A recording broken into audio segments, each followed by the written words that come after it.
and see. It's What's happening, guys? Welcome to another eclectic edition of PWT Live Show. Yeah. I'm your host, the infallible Phil Marks. Yeah. And you, of course, are the PWT Universe. Round of applause for all of you. Thank you for being here.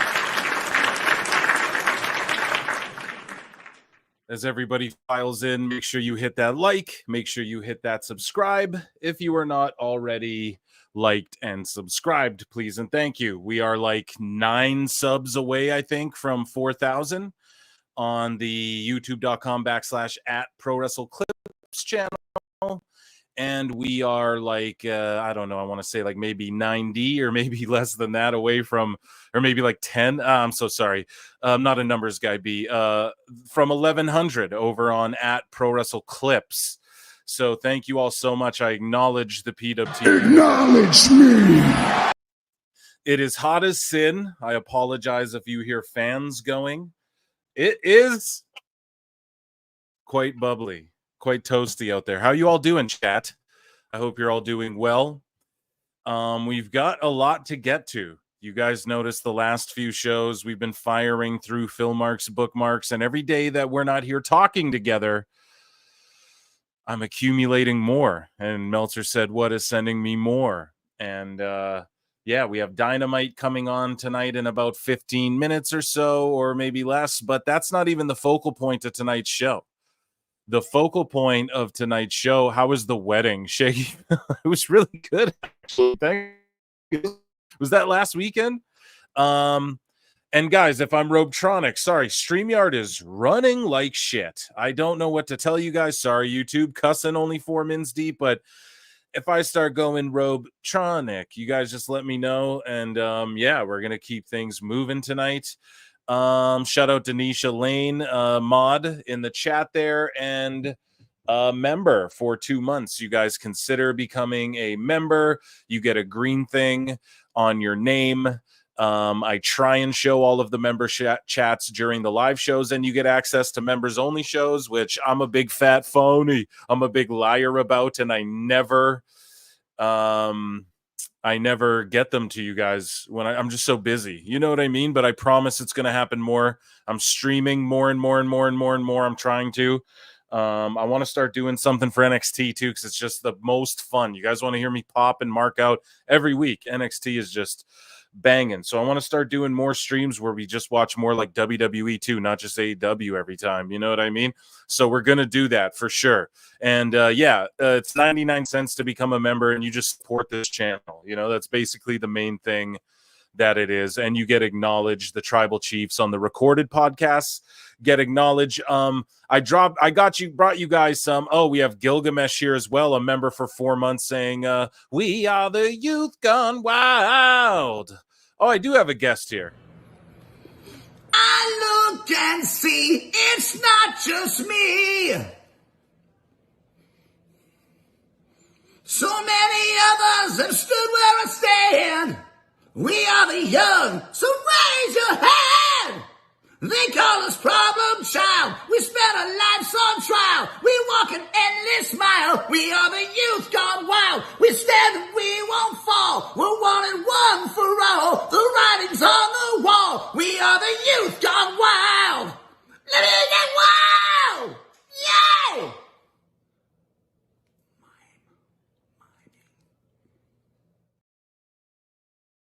And you guys can thank Gilgamesh for that. And RG became a new member, so round of applause. Yeah, it's 99 cents. You support the channel, and yeah, speaking of PWT podcast, guys, last week I brought you guys interviews. I had Alfred Konowa on to just break down the state of AEW. I gave you guys heaters last week, so there will be a normal PWT podcast standard episode either over the weekend here or on Monday. I have Marie Shadows.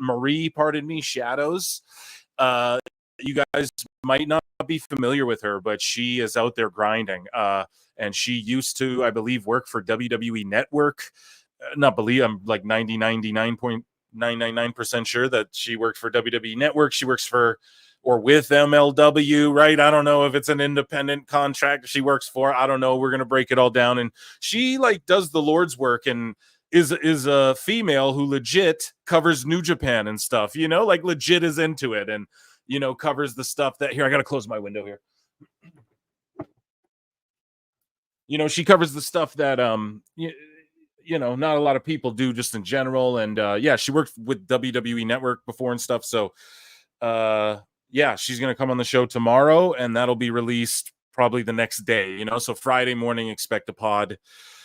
Yeah, and then or maybe I'll just milk it until Monday. No, I don't know. I'll just bring you a new one Monday. I got Marv the Movie Monster and Kevin Apollo over from Toonie Talk coming on as well soon, so that will probably be next week. And yeah, and if you really need something to be heard, you can pull a Ray J's World with a $10 super chat, and it will absolutely be read and responded to with my full force. We're going full force. Jumping Jeff Farmer. Thank you for the super chat. Ray J's World, with all the talk and a picture of a meeting between Shane McMahon and Tony Khan, is it to help Tony with creative, or does Tony think it will give him what he wants? A WWE AEW Super Show push. Well, Ray J's World, a round of applause for that super chat, and thank you for setting me up with what I'm starting the show with and why we're here a little bit early before Dynamite. Although, like I told you guys, Dynamite's not the focal point tonight. It's honestly these bookmarks and all of this crazy news, but we're going to react to Dynamite, obviously. But 67 of you watching, 23 likes. Run those likes up to 50. And thank you so much, Ray J's World, because we're going to dive into Phil Marks bookmarks, and we're going to just talk about this because this is what's on everybody's mind. You see it in the title of the show tonight, the broadcast, and I know everybody wants to talk about this. I had comments on it. Over here, we see the Dynamite card. So, you know, let's talk about the Tony Shane stuff. But first, I'm going to quickly just run down this Dynamite card. Okay. Does that sound good with you guys? Because it is coming on. And if you are watching it along, don't worry. We are wheezing the juice here. We are getting into the Shane stuff right away. Thank you for it. I got a ton of Dave, a ton of everything today, guys. So this will be a great show. It'll be great. And I need a Red Bull and, of course, a soda water. Stay hydrated, my friends. It is toasty out there.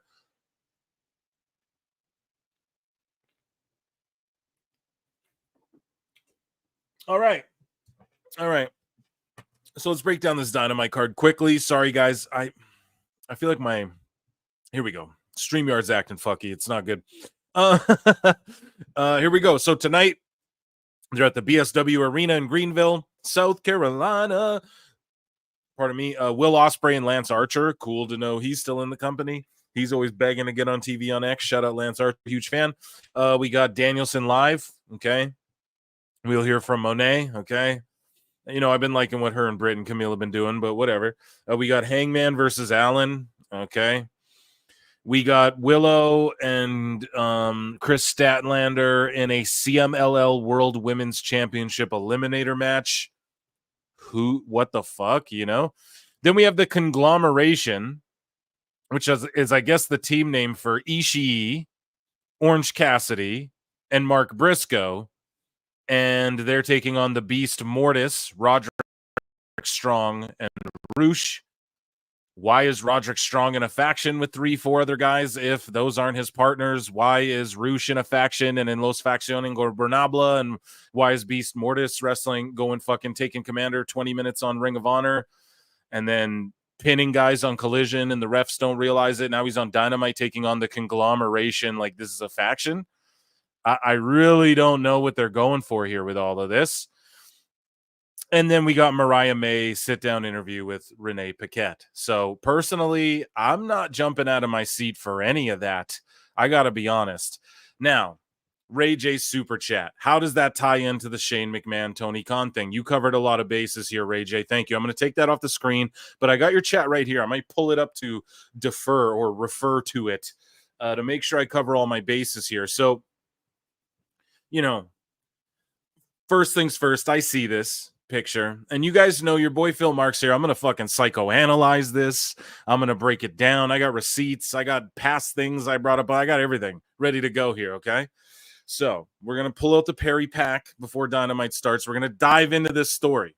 So, and it does relate to this Dynamite because last Dynamite they carried 800,000 plus viewers for how long, guys? Like 40 minutes, 45 minutes.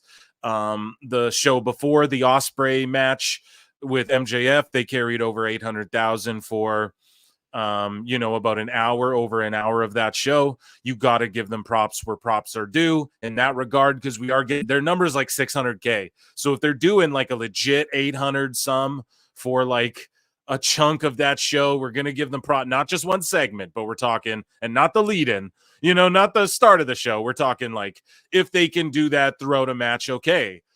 They did it on the last half of the Blood and Guts show. They did it on the first half of the 250 show.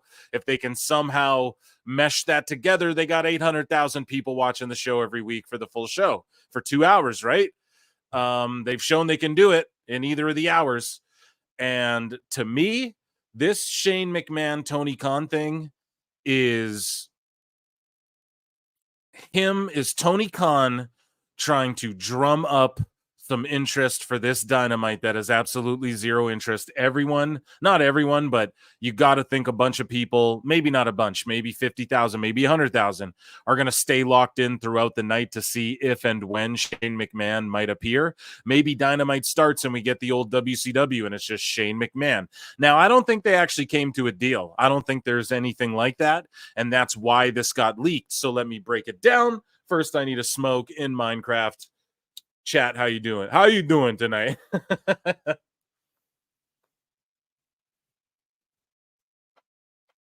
Holding the thing yapping. I'm the guy who holds the thing, yaps, and doesn't pass it. You know what I mean? Okay, so to me, I see this picture, right?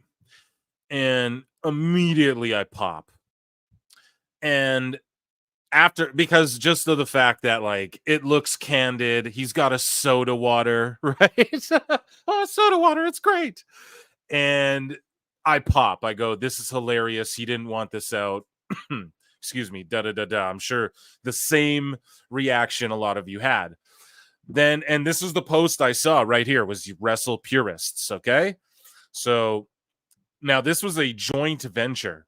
This was a split joint reporting via Fightful and Wrestle Talk. You see the Wrestle Talk watermark, but it's Fightful who puts it out there and says, oh, but Wrestle Talk. And that's how they sort of work together, right? Like Wrestle Talk's people got this picture, I believe, and then, or maybe I'm wrong, but then they give it to Fightful so that it gets spread out there and it's more valid in people's eyes.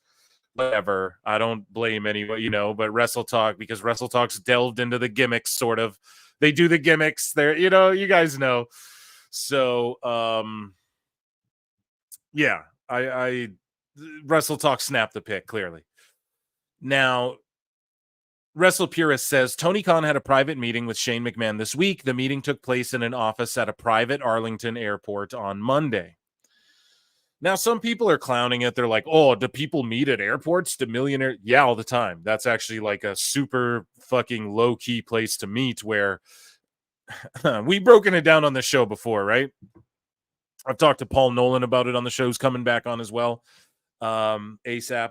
Again, I got another string of fiery shows coming for you guys. So stay locked in. I hope you guys are here locked into the show every week. But yes, airports are a stealthy way where people can just be catching a flight from the same airport and sit next to each other and,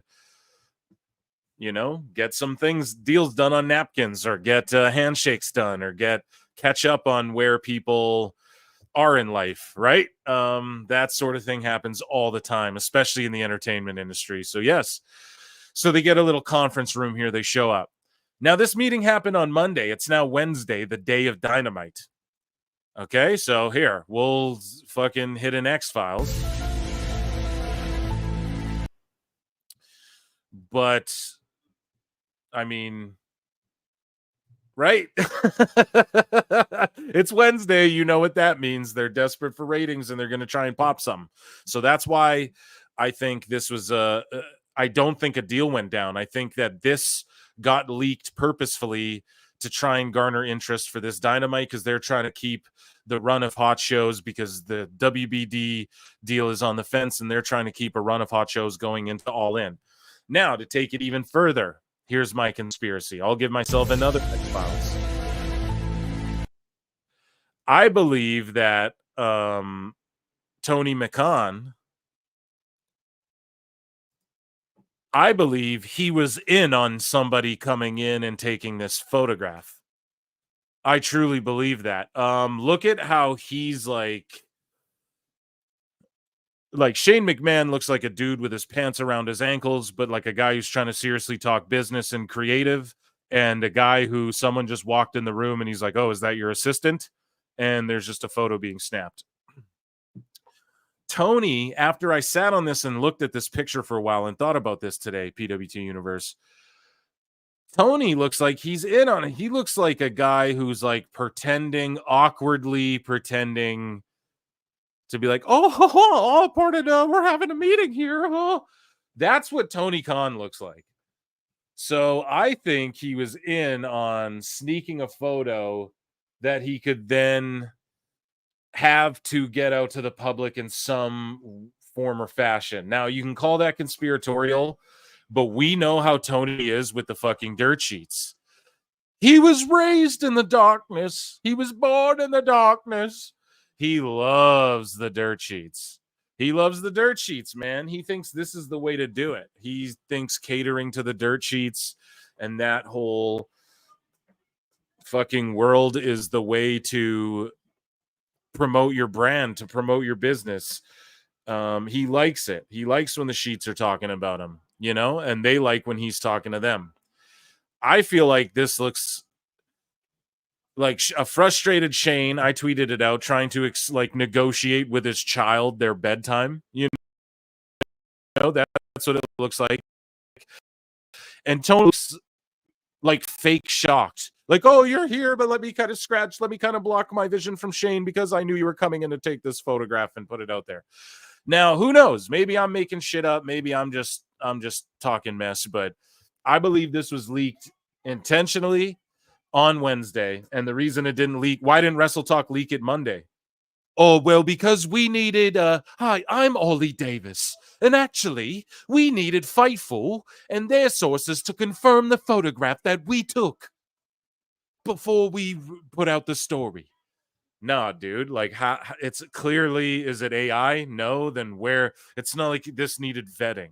It's not like, oh, we needed sources to confirm that was in fact Shane McMahon. Like, no, we know who it is. So why didn't it come out Monday? Because they didn't want people buzzing for Raw. Why didn't it come out Tuesday? They don't want people buzzing for SmackDown. Why did it come out Wednesday?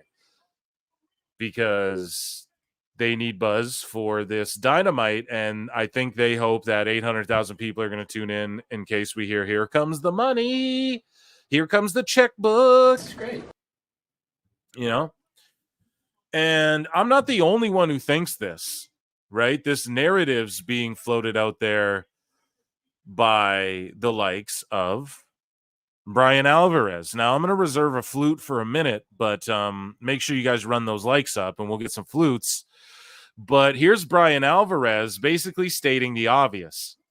From what I know, stories I've heard, there is no chance somebody walked in on this meeting, took a photograph, Tony went, ah! And then they fled and they put it out on the internet. No chance. Zero. Zilch. Not a chance in the world. Okay? So he wants it out there. Why? Why do you think?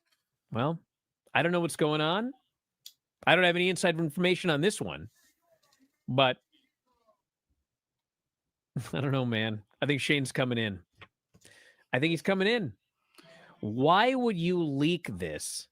Why would you allow this to go out on the internet if you did not intend to bring this man in? Why would you do that?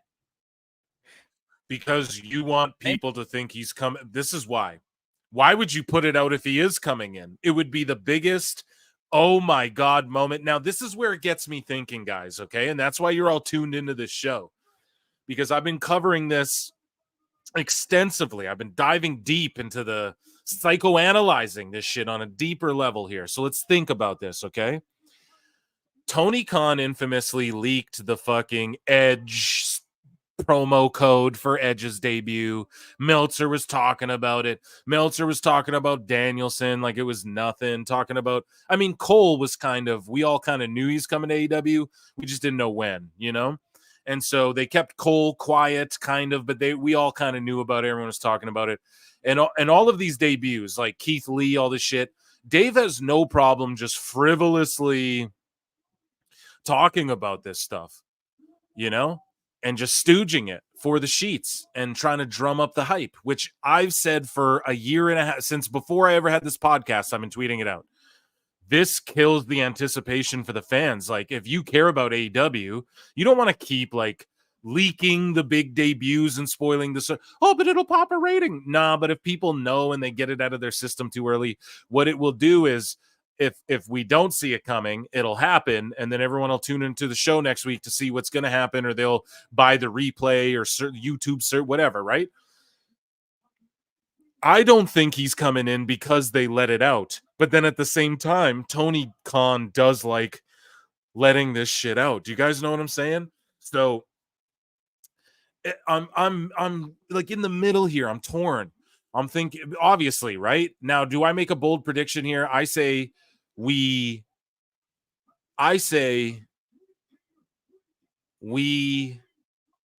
don't see Shane McMahon on AEW TV again. That's my prediction. We will not.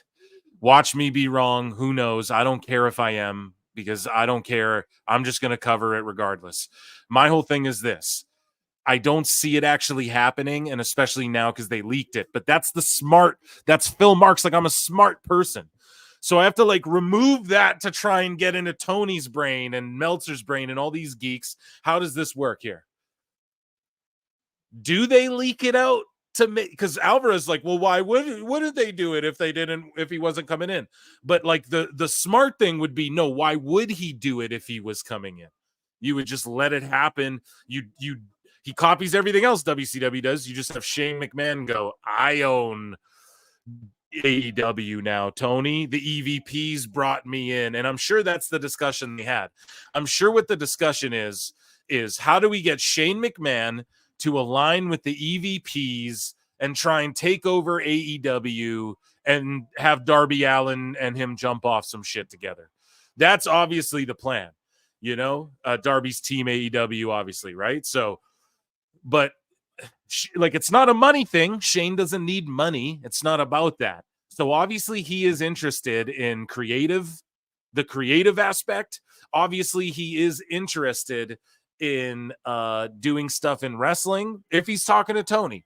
And obviously he is interested somewhat in, probably more than likely, sticking it to Triple H and Steph a little bit because of that rivalry. That feud that apparently looms behind the scenes a little bit. You know, every Triple H runs WWE. Everybody thought that would be Shane, right? By all accounts, it should be Shane McMahon. As far as like, what do you build a legacy for your children? You know, that's the son-in-law, whereas Shane is your actual son. I'm sure Shane wishes he was in Triple H's position, but it seems as though over time people didn't trust him to be in that position. So let's hear what Alvarez has to say. So, guys, you know, I've thought about this every which way, okay? I'm thinking, like, I don't agree with Alvarez, but then I kind of do. I'm like, nah, because they're dumb enough to make that be the thing where they put it out there in order to, because he is coming in. But I just don't think it would be so blatant. This smells more like desperate to me. I do think Tony's in on it, but this is desperation to me. This isn't like some, ooh, look, they're leaking it out. It wouldn't be that. I truly don't think. And you have to remember, Tony Khan called Shane McMahon's father's legacy, what Shane McMahon's name is attached to, Harvey Weinstein of pro wrestling. So the fact that that he would even want to do business with what is the Harvey Weinstein's family, whatever, shows you the hypocrisy of Tony Khan. Absolutely. This just shows it's just egg on his head no matter what. Unless Shane shows up now. If Shane shows up, then it's vindication, but then they fucking blew their wad, hotshot booked themselves, and it's like, okay, dummies, but we know that happens. That's what they do. Dummy, yeah. But if he doesn't come in, then this just makes him look like a fool. So he was sitting there negotiating, and the Harvey Weinstein or Shane's just there spying, and this is hilarious, and WWE's laughing like Stephanie and Triple H are laughing like, you don't think our brother's gonna tell us what your stupid ass is saying, stupid dummy? You know, it could be that. You know, I'm leaning into that, and I think this is Tony just desperately releasing it. I have another super chat from Ray J's World. Shane does not show. Tony will not know how to handle the backlash. Exactly. He won't know what to do. He will not know what to do, and already he's getting cooked for this. A lot of people, though, we're going to get into the IWC and the sickos and how unhinged they truly are, you know? But I don't know, if someone called my dad and my legacy, like, regardless if I have fucking personal gripes with the people running it or not, like, if that's my sister and shit, and you're calling Harvey Weinstein, dude, yeah, I'm definitely pulling a... what does Cartman call it? And a quantum Jew double bluff or whatever in South Park. I'm pulling the old, yeah, I'll come work for you, pal. And then you just, you know, stooge. Like, I think Stephanie, the non-conspiratorial thing would be Stephanie and Triple H and Shane, and then we're just laughing behind the scenes like, this idiot's really talking to Shane. That would be my only rational thing. But then you got to think it is wrestling. Shane does have a bit of a gripe, but let's look into this though, okay? Because you see the sicko fans, they got stuff to say. You got Shane McMahon's own family, they got stuff to say. And thank you so much, Ray J's World, for the tremendous super chats. And just to go back to what you say, is it creative? Is it like help with creative? Possibly that. It could have been like a consulting, like Shane could have been like, yeah, we'll have a consultation. Because apparently Tony will link up with the Cornettes and these guys, and what he does is he'll pick their brains, but then get them to sign NDAs and try and bring them in. So maybe that's all it was with Tony, was like, here, I'll get Shane in a room. I'll just call it a friendly consultation. We maybe aren't even talking AEW. It'll be about something else, and then fucking my assistant will walk in and grab a picture, and we'll fucking get it to Wrestle Talk somehow. Like, is that so crazy either? I mean, it sounds sort of conspiratorial, but it's not as conspiratorial as Tony Khan being like, oh, WWE's PR is leaking our TV rights deals. You know, it's no more conspiratorial than that, rather, is what I should say. So yeah, I could see it just being like we're gonna fucking, you know, we're going to talk creative here, or it's just a consulting, and then, oops, picture taken. Oops, I'm going to leak it on Wednesday. And Shane's like, I don't care. I don't give a shit. But sorry, I've been ranting and raving. 3 more seconds of Brian. Brian? We'll see. We'll see. Exactly. Yeah. So thanks, Brian, for that. And so I have some more stuff on this here. So we move up and along, and we have these, like, at WWE Real One, right? I guess I'm forced to sing Here Comes the Money. So, like, guys, don't interact with these accounts. Like, I don't follow this fucking fool. I bookmarked his shit, I know. I'm plugging his shit, I know. But listen, and that's all he wants. But, like, his interactions are going down more, because people know he's just clickbait engagement farming and accounts like this. But we covered it on the show with Alfred. They're doing this with Natty. Oh, I can stop pretending to say I like Natty now. I can stop pretending to like Natty Neidhart now. This is what they're doing now with Shane. So here's him before, Shane McMahon, LOL, I'm good. And then here's him, I guess I'm forced to sing Here Comes the Money. This is what they do, man. And it's because of this weird, like, dirt sheet approach to it all. And never forget, Shane McMahon's son, we played the clip on the show a long time ago. I should have pulled it up for this, any fat myself, but Shane McMahon's son did rarely, like, why would he do an interview with any type of wrestling fan? But there's somebody who a channel where I forget the name of it. I'm so sorry, but there's a special needs gentleman who runs the channel, who hosts it, and he does interviews, right? And Shane McMahon's son, of course, because say what you will, but Shane and his kids are great people. I don't care if he's meeting with Tony Khan. It's not a money thing, so it's a creative thing. That's where I'm torn here. We have Chris Connors from Last Call Podcast about to join and talk about this with me. But Declan McMahon, he talked about Impact and AEW in an interview, and this was well before the Impact WWE crossover stuff. But he was like, I don't watch that crap. And he got like offended almost when asked about this. So that's the conversations going on in the household. Ladies and gentlemen, joining me now on the show from the Last Call Podcast is Chris Connor. Round of applause. Chris, how you doing, buddy? Thanks for joining me. I know I just threw a link out randomly, no warning, but I was just like, oh man, I should do it because I know you're typically free. And oh no, I saw that. Yeah, it's everybody's talking. Yeah, everybody's talking about that. I saw that. It's like, oh, Tony just happens to be, all of a sudden, like, oh, I can't believe you took that picture. It's like, oh, come on. It's right. You could tell this was like a setup, like, what's that saying? Like, I got set up like a mofo. It's like you knew that's like one of those things that gets leaked on purpose. And look, I get it. Shane McMahon probably took the call because, hey, if you're a business guy, you're gonna take a meeting. Just take a meeting. Business is not personal. Just desperate right now for attention. It's one of those things. Yeah, it's a business. Do I think anything happens? No. I mean, if you're Shane McMahon, what's I guess for Shane, like what's the payoff? You go there and what? You're a 54-year-old man who tore his hamstring. Yeah. You tore your hamstring the last time you wrestled. If you go, what happens? You're gonna wrestle and what? Get jobbed out? Or he's going to team up. He's going to team up with the Young Bucks, and then he's going to jump off some high shit with Darby Allin. I got some super chats here. Shaggy Phil 73 for $10. Acknowledge me. Is there any chance Shane is just there because he has a media background and is helping Tony negotiate a TV deal? That's the only reason I can think Shane gives him the time of day. Shaggy Phil, thank you so much for the super chat. Chris Connors, what's your opinion on?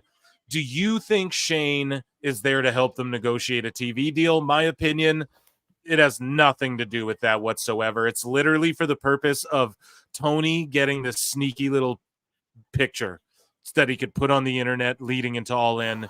I think he thinks WWE's playing dirty, and so I'm going to play dirty too. It's great. Chris Connor, what's your opinion on what Shaggy Filth has to ask here? Did I lose you? How could Shane help the TV deal? I mean, I'm here. It's just if you're Shane, how do you help with a TV deal? I mean, at this point, there's not much he can do. They have the numbers. From what I've heard from usual TV deals, at this point, like you look at the AEW and WBD and the NBA, they've already announced the NBA's already announced their deal that's supposed to start 2015, 2016. This is 2014. They've already announced the deal. I mean, usually they announce stuff like a year in advance. So at this point, I think that it's either there's the deals on the table and it's either take it or leave it, or they've already told Tony, like, this is where we're going, and either you can, you either need to get your affairs in order or else. So Tony just is trying to not let the cat out of the bag. So there's nothing that Shane could do right now. Yeah, I don't think Shane, like, I don't think he, other than like, so there's nothing that Shane could do. This is just, hey, let's just get people talking about something. Yeah, try and like pop a number. All he could do is like pop a TV number maybe for them. Thanks so much for the super chat. And then we have LC Killer, and I'll give you a bruv. LC Killer 17 says, I feel like this is a Hail Mary attempt for AEW.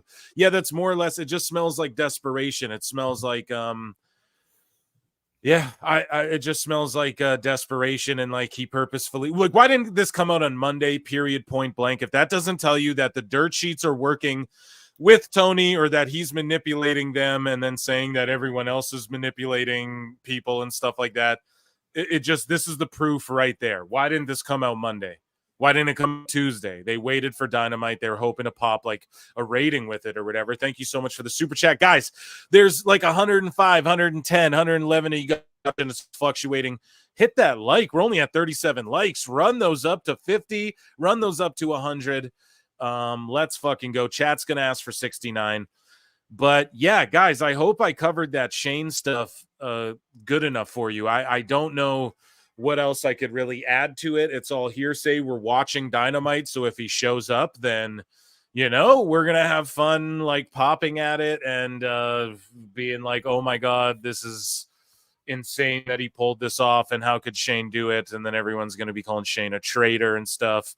So, I don't know. Smells a little desperate, in my opinion. Here's the one thing I would maybe caution. Yeah. If you're Tony, I mean, at what point do you go to WBD? You go, look, I'll sell 50% of a company to you guys. You give me, I'll give up creative control. I'll let you guys have 50% of, I mean, if he's desperate enough to go, look, I really want, X amount of bucks. I want more, and I want more, let's say, capital, involved. I want more, let's say, money, more of a better TV deal. Is he willing to go, look, I'll give, let's say, more. I'll let you guys bring in a third party to maybe write storylines, somebody that they can both agree to give power to, whether it's a Jim Ross, whether it's somebody that they can both mutually agree on, a la Chris Joseph, somebody who they can both agree, look, Tony, you can't write scripts. You cannot do this. You've proven you cannot book. But we know if you don't want to bring in an Eric Bischoff or a Jim Cornette, who neither of these guys want to do it, and we don't want to bring in a Vince Russo, we will bring in a third party that will let you sort of have some input, but, also we'll have our input. Would Tony do that, do you think? To stay face, but also to keep on WBD, would he swallow some pride, do you think, if it meant staying on TBS and TNT, if that was like the last chance? If they were like, look, bring in someone who's going to turn it all around, and then it was Shane. His ego. Yeah, I could maybe see them saying that. I think he could maybe take the hit. If it was, I don't know. Like, if you got Shane McMahon and Jeff Jarrett in a room together, you can't tell me they couldn't book some wrestling. So, I don't know. But I just don't think it's that. Tony will never, ever give up the fucking pencil and the book in that company, dude. He ain't never giving down the ink. It ain't happening. So, I said here, your boy Phil said here, two things are fucked about this situation. A, the dirt sheets for leaking this info. You're just hurting AEW by doing this. You don't actually care about AEW, or you wouldn't leak that Ospreay is winning at Wembley, which is what they did. They put out a story. Someone reported that it was Fightful. They reported that the American Championship in AEW is temporary, and that, don't worry, it'll be changed back. It's just for this storyline, right?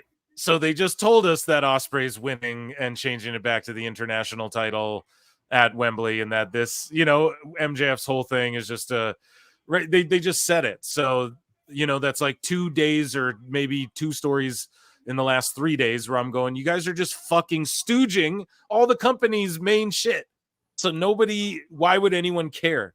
It's like if I told you every cameo in fucking Deadpool in the plot right now, you wouldn't go see the shit. Or maybe you still would, but it would not hit the same way. And it wouldn't resonate. It wouldn't have the same cultural impact and all these sorts of things. So anyways, I just said Shane was coming in. If you cared about its success, do better, Tony Khan. Stop trusting these geeks.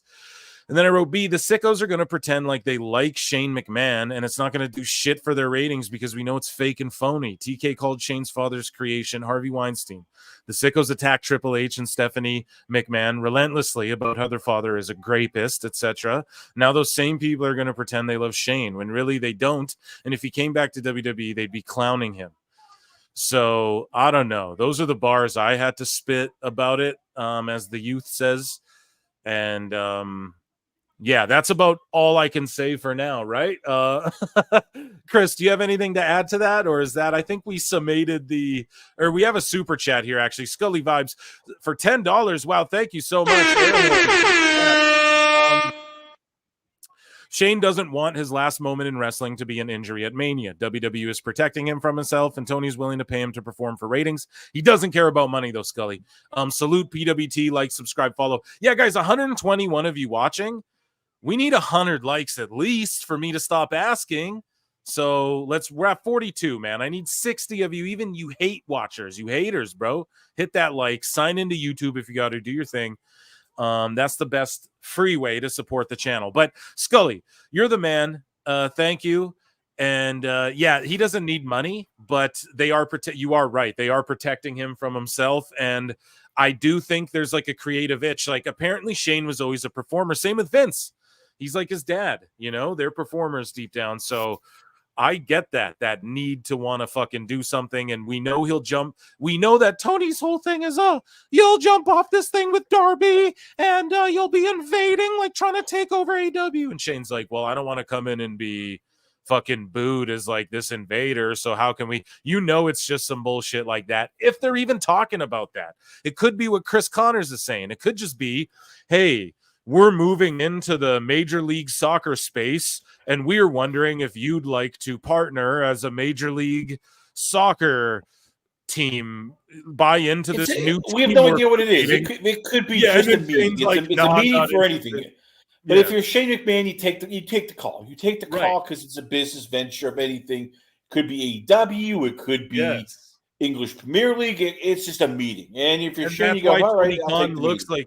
That's why Tony Khan looks like a kid whose hand's caught in the cookie jar, because his assistant walked in pretending to snap a picture. And then fucking Tony's like, hey, I'm going to post this like on Wednesday regardless. And then now that I have had a meeting with Shane, I can then not like it's called embellishing the truth. So if he says to Shane, and AEW would always have you on the way out the door, then he can sit there and go, yeah, we've talked about AEW. And then like when Mercedes Moné passes Shane in the airport and he says to Moné, oh, how you doing? And she goes, oh, great. I'm just in AEW now. Are you familiar? And then he can go, oh, yeah, I am. And then they can tell the sheets, oh, we talked about AEW. So it's more likely that. Like, it's more than likely that this wasn't even a wrestling focused meeting. And that's the reason Shane took it. And business is never personal. So, yeah, I don't even, it could be not even wrestling focused. That's how I feel after sitting on this for a while, but thank you so much for the super chat and the contribution to the show. Liking is free, y'all. It absolutely is. Please hit that like. And I'm struggling through StreamYard is working like S-word. Okay. So that's about all I can do when it comes to the Shane stuff, guys. I hope you guys enjoyed that little segment. We'll put the card back over there. Guys, I saw what was happening on Dynamite. Chris Connor, are you watching Dynamite? Do you watch it weekly? Where are you with the whole AEW stuff? I've tried to watch Dynamite. After last week's episode, I just went, oh, God, I can't do this anymore. I really can't. It's minor league. I mean, you just look at some of the stuff here. For what Tony has, it's $110 million he spent on this roster. Half these people look like it's, and I am trying. But Darby Allin does not look like a professional wrestler. For God's sakes, he looks like somebody that just came out of like, oh, hey, I'm a cosplayer. I want to be a wrestler. Mom, Dad, can I be a wrestler? Okay. It's like a trick-or-treater who came out and decided, all right, I'll be a wrestler. Yay! I mean, literally, he looks like a small child who decided to put, paint half his face, become a wrestler. I mean, seriously. And I grew up loving Rey Mysterio. I enjoy Lucha Libre. But as Brad Shepard said, you want your pro wrestlers to be larger than life, not the same size as the guys pumping gas. And that is Darby Allin. That is the Young Bucks. That is, Perry. That is Sammy Guevara. That is Marco Stunt. That is Daniel Garcia. That's like half of AEW. That's not good. I know. They really need to do like a junior heavyweight division, and then I'll watch Orange Cassidy and Garcia all fucking day. I'll watch Wheeler Yuta and Commander all day, dude. You just make it a cruiserweight division. Well, why? Well, because it's 2024 and there's fucking weight classes, and if Conor McGregor's the biggest star in the fucking world, regardless of weight class, but we know his weight classes. Like, that's the thing.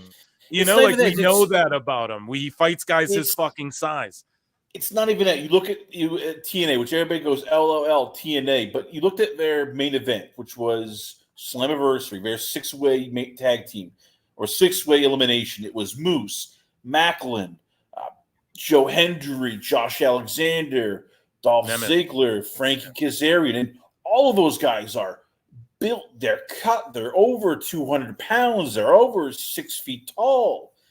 They look like professional athletes. And then you looked at last week's, main event, and it's like, holy crap, these guys look like that they just walked out of like some high school, drama club. And you're sitting there like, oh crap, what am I watching? Seriously, what am I watching? Well, you're watching a show that's designed for and by the sickos and the dirt sheets. And speaking of the dirt sheets, Tony Khan hires dirt sheet folk. And this whole Shane McMahon debacle is because Tony's trying to leak to the sheets to garner interest. He thinks he's already got all the sheets fans. He's already got all the Meltzer fans wrapped up. They're the ones already watching everything, but he's still just catering to them. And he thinks this is going to garner more interest. It's not. And one person from the sheets who everyone shits on a lot. My opinions, I've always said, like, I don't mind Will Washington at all. I follow him on X. I think he's a cool guy. But I did put out a tweet one time that got some people mad where I was like, wait, isn't Will Washington there supposed to be helping with like the creative and the long-term booking? Ever since he's got there, that's been the worst. There's no long-term booking in AEW. It seems crazy, right? So the other week, we covered it on this show. Tony Khan was talking about how there was a prominent member of wrestling journalists, a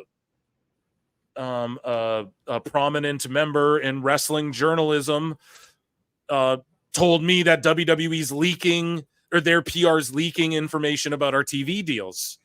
Well, a lot of people were like, yeah, that's Dave Meltzer. And of course, it could be him. It could be a combination of all of these people. But Will Washington, a lot of people threw his name out there like, no, he's the one saying this shit. And so this tweet at D Loves Wrestling: is Will Washington viewed as an untrustworthy snake by those in AEW? On the latest Devon and the Duke, Testify Devon sounds off on what he's been told about Tony Khan's favorite assistant. Now, if you guys remember, Devon Dudley has twin sons. Okay?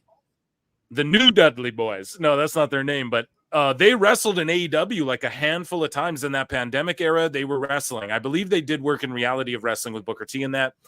But yeah, Devon and the Duke, I guess they have a pod together. So shout them out. Shout out that podcast. Shout out Devon Dudley, one of the GOATs. And here's what he has to say about what he's been told about Will Washington, dude. So this could tie into, well, it's not could. It does tie into just the overarching, when Tony surrounds himself with the sheet guys, it's just a big old dirt sheet mess. of a company, it feels like, right? And that's the vibe it's giving off, because that's what it sort of is. And Devon touches on that more. Let's hear what he has to say. Tony Khan said that one of the dirt sheet writers confided in him that somebody from WWE PR floated this story, and it wasn't true, that AEW had an agreement in principle with WBD. WWE is not worried about Tony Khan. I can tell you that right off the bat. They ain't worried about him. Tony Khan is too busy worried about WWE. Someone who I admire very well in this business that works for AEW is Swerve. Great guy, but I do know that his cousin, I think it is, who's a dirt sheet writer who basically is in Tony's ear a lot, that might have been the one that basically pretty much said that to him. So who's somebody that Devon respects a lot? Swerve Strickland, obviously, because he's the world champion. And why? Well, why do I say Swerve? Because he says, oh, someone's cousin. Well, Will Washington is Swerve's cousin. He got him a job, and Will Washington used to work for Fightful and be a dirt sheet writer or whatever. So that's obviously who Devon's talking about. You can just deduce it that simply. Be Batman, Batman. Just be Batman for a second. Let's bring that back a step, and let's hear what Devon's saying. And this is like, Tony projects it. Oh, WWE's leaking PR. And Devon's like, they're not worried about him. They're just making fun of him. And Shawn Michaels has his girls out there doing what the Young Bucks do. And they're just making fun of them, dude. They're not, it's because they're not actually worried about AEW as far as competition wise. And this isn't just shit all over AEW. Just AEW's got no reason for anybody to go, oh, they are competition realistically by any measurable. It's projection. We've covered it ad nauseum on this show. Tony's projecting all the fucking time. Meltzer and them, they're projecting all the goddamn time. Tony's WWE because he's so focused on them. And they're not really focused on him. Are they focused on like taking little pod shots? Some of them, the ones who know, they're laughing behind closed doors. But anyways, we've deduced it's Will Washington, because Swerve, that's the connection right there. Here we go. Who's a dirt sheet writer who basically is in Tony's ear a lot. That might have been the one that basically pretty much said that to him.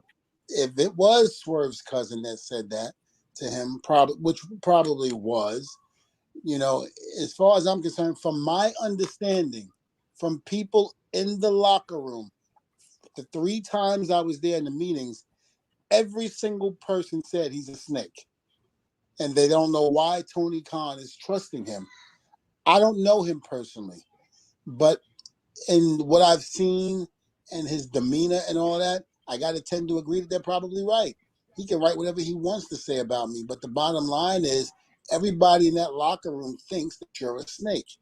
And if you're a snake... Damn, dude. So he's saying everybody in the locker room in AEW thinks that Will Washington's a snake, bro, and that's the world champ's cousin. Damn. You what? I don't know, chat. Chris Connor, what do you make all this? There's just no hierarchy, Vo. I mean, you look at, how most of these companies are structured. When you look at any professional company, it's like, all right, how did they get hired? There's a background of like, well, this guy got hired because he has a pedigree in this, he did this, or he was hired because of this, and they report to this person. And Tony has hired people because too many of them are like friends of this person or friends of that person. Why is he? And it's just sort of like there's been factions of like, oh, this is the Young Bucks faction, or this is the Cody faction, and we've seen it, and it's getting out of control. I mean, are we surprised? Like, how many people are they're in this or they're on Ring of Honor because they pissed off this person, or they're on Collision because they pissed off that person? Are we shocked yet? Because this is it. I mean, Sammy Guevara, why is he on Ring of Honor? Oh yeah, it's because he is on, Mercedes Moné's crap list. We can't say that, but we all know it, so that's why he's on Ring of Honor. And they try to pretend, no, it's not that. It's like, yeah, it is. You guys all why know is it Excalibur is still commentating? Well, because he's a Young Bucks friend.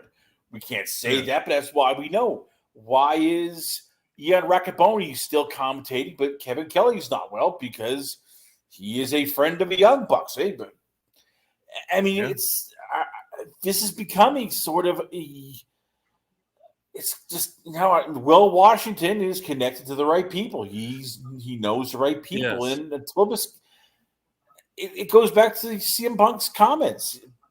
Tony Khan, is not a businessman. He's a guy who wants to be friends with everybody.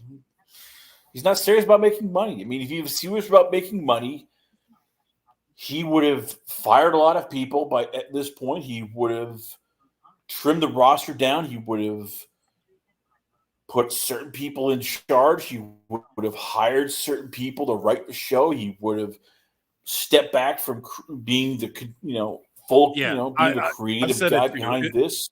Yeah, if it's about the fans, like he said, then he would have stepped back from creative and started running smaller buildings to give them a better experience too. At the big buildings, it's not fun just being in an empty, hollow fucking little building, dude. You get beers quicker, but it's like, come on, man. And like, here's the thing with Devon. By all accounts of anything I've ever heard about this guy, and you can go listen to like Maven Huffman's podcast, shout him out, and any other show, like anytime Devon gets brought up, everyone says he's the coolest, nicest guy. And he's fucking, he keeps it real. He keeps it real. And like, he's a legend in the business. People are going to say, what are you going to say? Devon's old and needs a job. He's been in the office for WWE forever. He can go he's one of the greatest, half of the greatest tag teams of all time. He's honored, legacy set in stone. Him and Bubba will have a home in WWE. It's not like he needs to go anywhere. And he's like, you can write whatever you guys want about me. So for him to even go this vicious and be like, everyone thinks you're a snake, by all accounts, Devon is, oh, my brother, testify. He's not telling no lies, bro. Like, apparently he's super respectful and nice, but he's a guy who'll keep it real, That's what you hear from anybody who ever describes him. So it's just, what are they going to say? Oh, he's old, washed up, needs a job. He's been in office for WWE forever. You can't even say that about him, So it's just another account. Now, who knows? He's saying everyone in the locker room. We haven't heard this from anyone else, but it wouldn't surprise me. You just broke it down, Chris Connor. It would not surprise me because of the things you brought up, right? It's just like cliquey. It's high school bullshit. It's Bush League. So let's hear what Devon and the Duke have to finish saying here about it. I'll bring it back a little bit. But yeah, he's saying everyone thinks you're a fucking snake. Like, he's going hard, dude. In that locker room thinks that you're a snake. And if you're a snake, then if they think that, then turns out you probably are.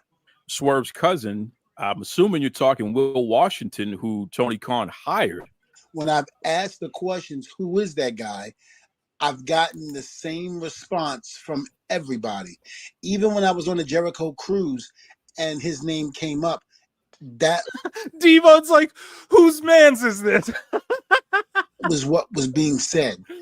And, again, I'm not going out there saying anything bad about him, but I'm telling you what the perception is about him within the company that he works for.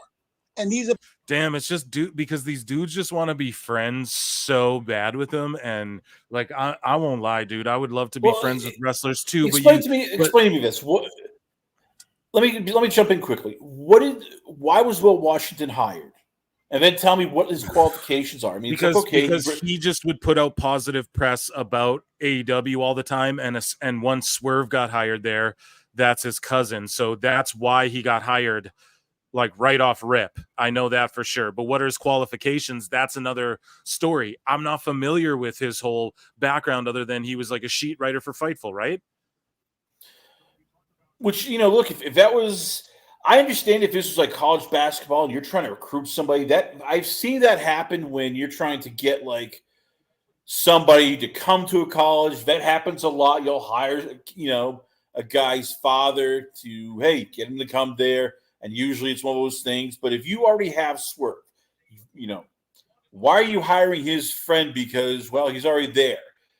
It's just, as I said, it's Tony just going, well, I want, just a buddy. Hey, I'm hiring somebody because it's, friends of this guy or friends of that guy.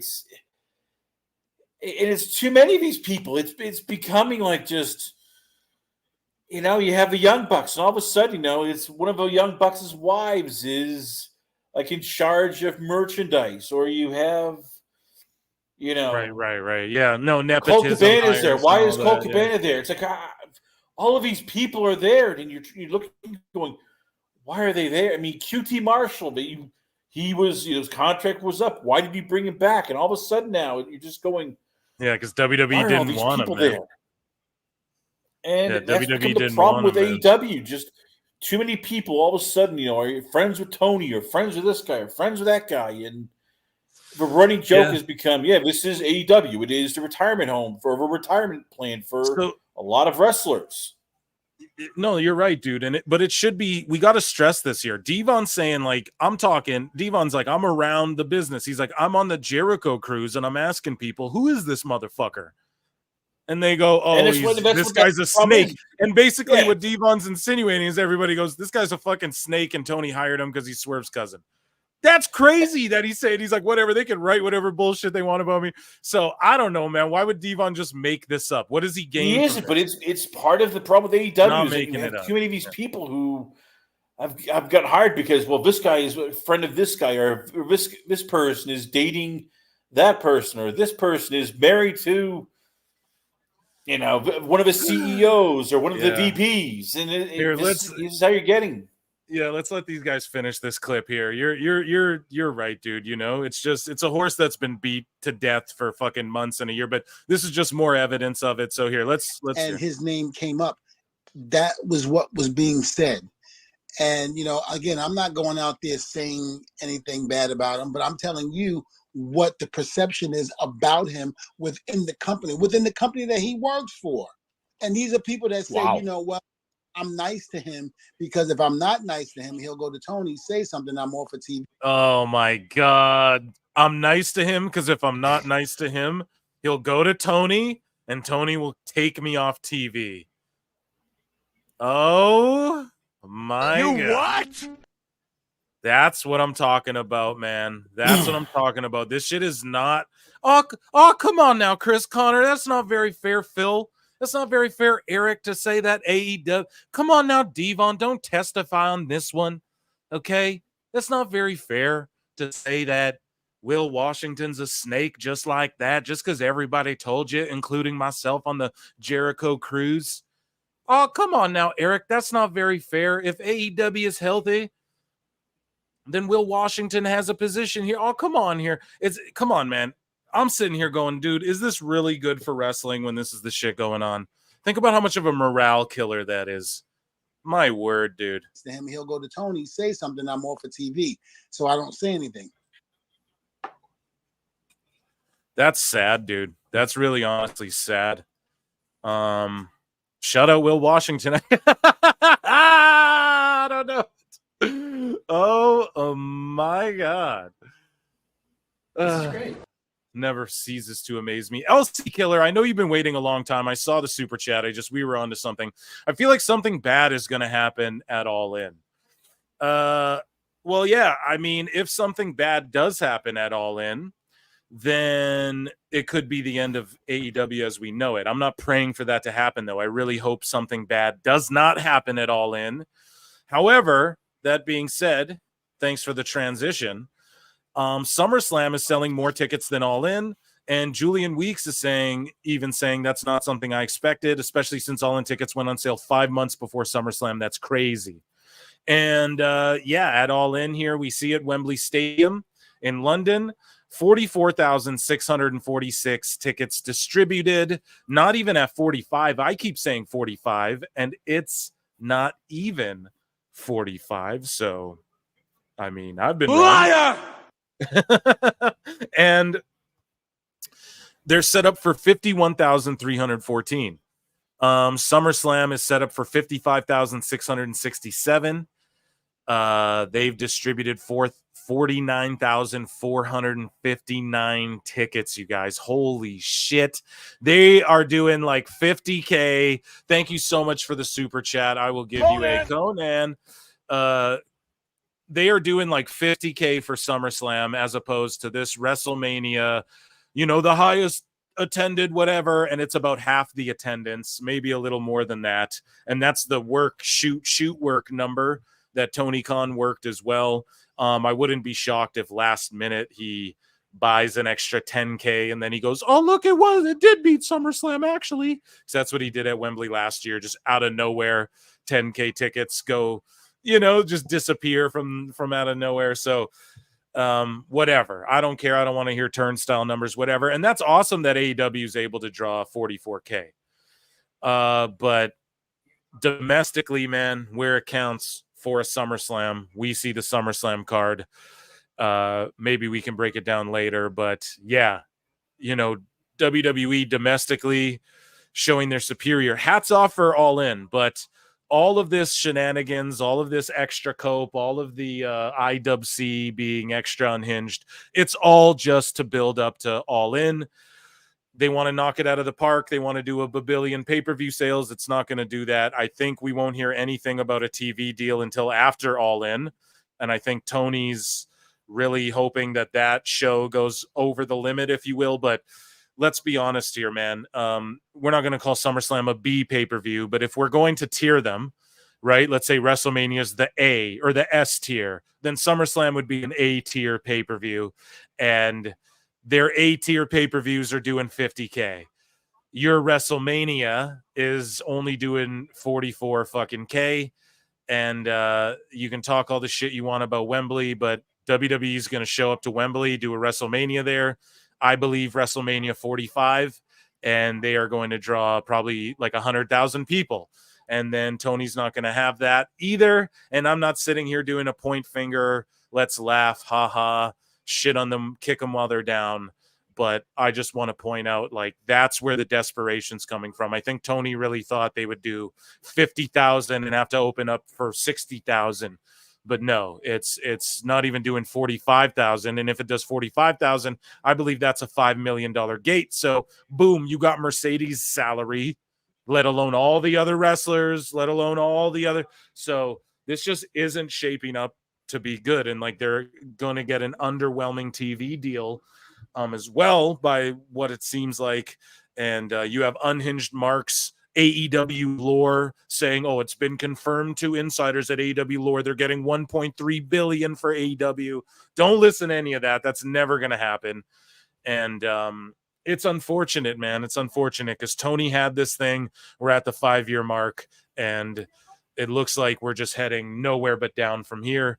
Chris Connor, I want your thoughts on SummerSlam versus Wembley and WrestleMania in Wembley and all the shit I was just ranting about for 10 minutes.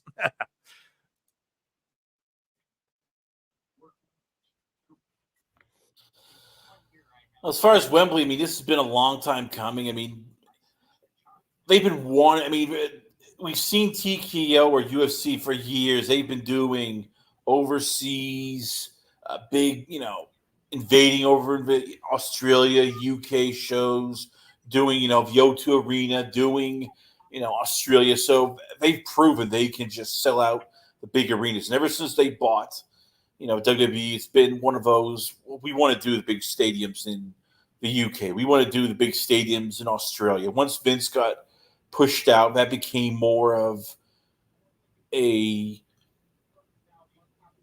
easier and easier sell, an easier and easier thing to do. And once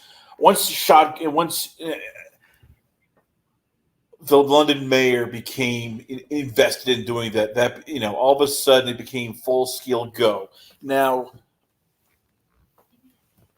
the key is going to be sort of when, in terms of like, is it going to be 40, WrestleMania 45, 44? How much are they willing to pay? It's now, but it's going to happen. It's going to be a 2-day event. How quickly do they want to do it? It's going to be a multiple thing, but it's going to happen. And look, it's the next step will be then when we see a WrestleMania in Australia, because that's good, because they've been teasing all of us here. This is the UFC model, which is, hey, if you have the money, we will anywhere, anytime, any place. So, as I said, get ready for more WrestleManias overseas. This has been the blueprint, and look, if you have the cash, we will sell this place anywhere, anytime, any place. As far as SummerSlam, look, this is a card which I would expect some title changes, some swerves. I definitely think we're going to see a new champion in Gunther. I would expect we'll see the return of Roman Reigns.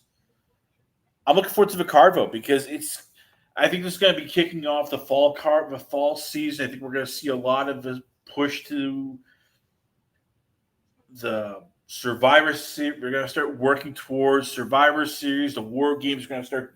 A lot more momentum will be going on, and this is where we're going to start kicking things off. This is where we're going to see now the push towards newer storylines, newer things, and just in general, like the turn towards like fresher storylines going forward.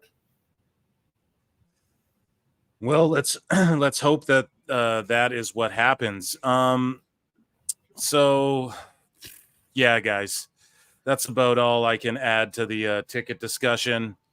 Make sure you're hitting that like button. I'm gonna creep now, guys. I'm gonna bug you. There's like 120, 125, 130 of you, somewhere in that range watching. We're at 63 likes. Let's run those up to 100, please and thank you. Please and thank you.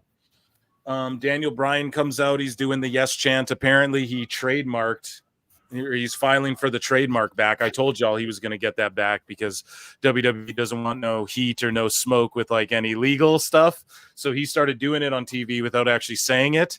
And now he's like filed for the trademark. So he's going to get the yes thing, and they're going to be selling yes merch in AEW. Probably not actually because their merch game sucks. But yeah, I don't know. I won't shit on it and be like, oh, that's a WWE thing. That's like a fucking that's like a Daniel Bryan thing, you know, in my opinion. But yeah, run those likes up because I want to talk more about Tony Khan. We have some veterans in the game, some legends talking about Tony Khan who have comments as well. I have it put all together for you guys, but I need to see those likes get ramped up, so let's see it. As I scroll down here, and we're going to talk about Tony Khan. You guys can see it, and I got some CVV. Chris Van Vliet actually fucking acknowledged Giga Chad Van Vliet. Acknowledge me. I called him Giga Chad Van Vliet because he has Jesse Ventura coming on his show.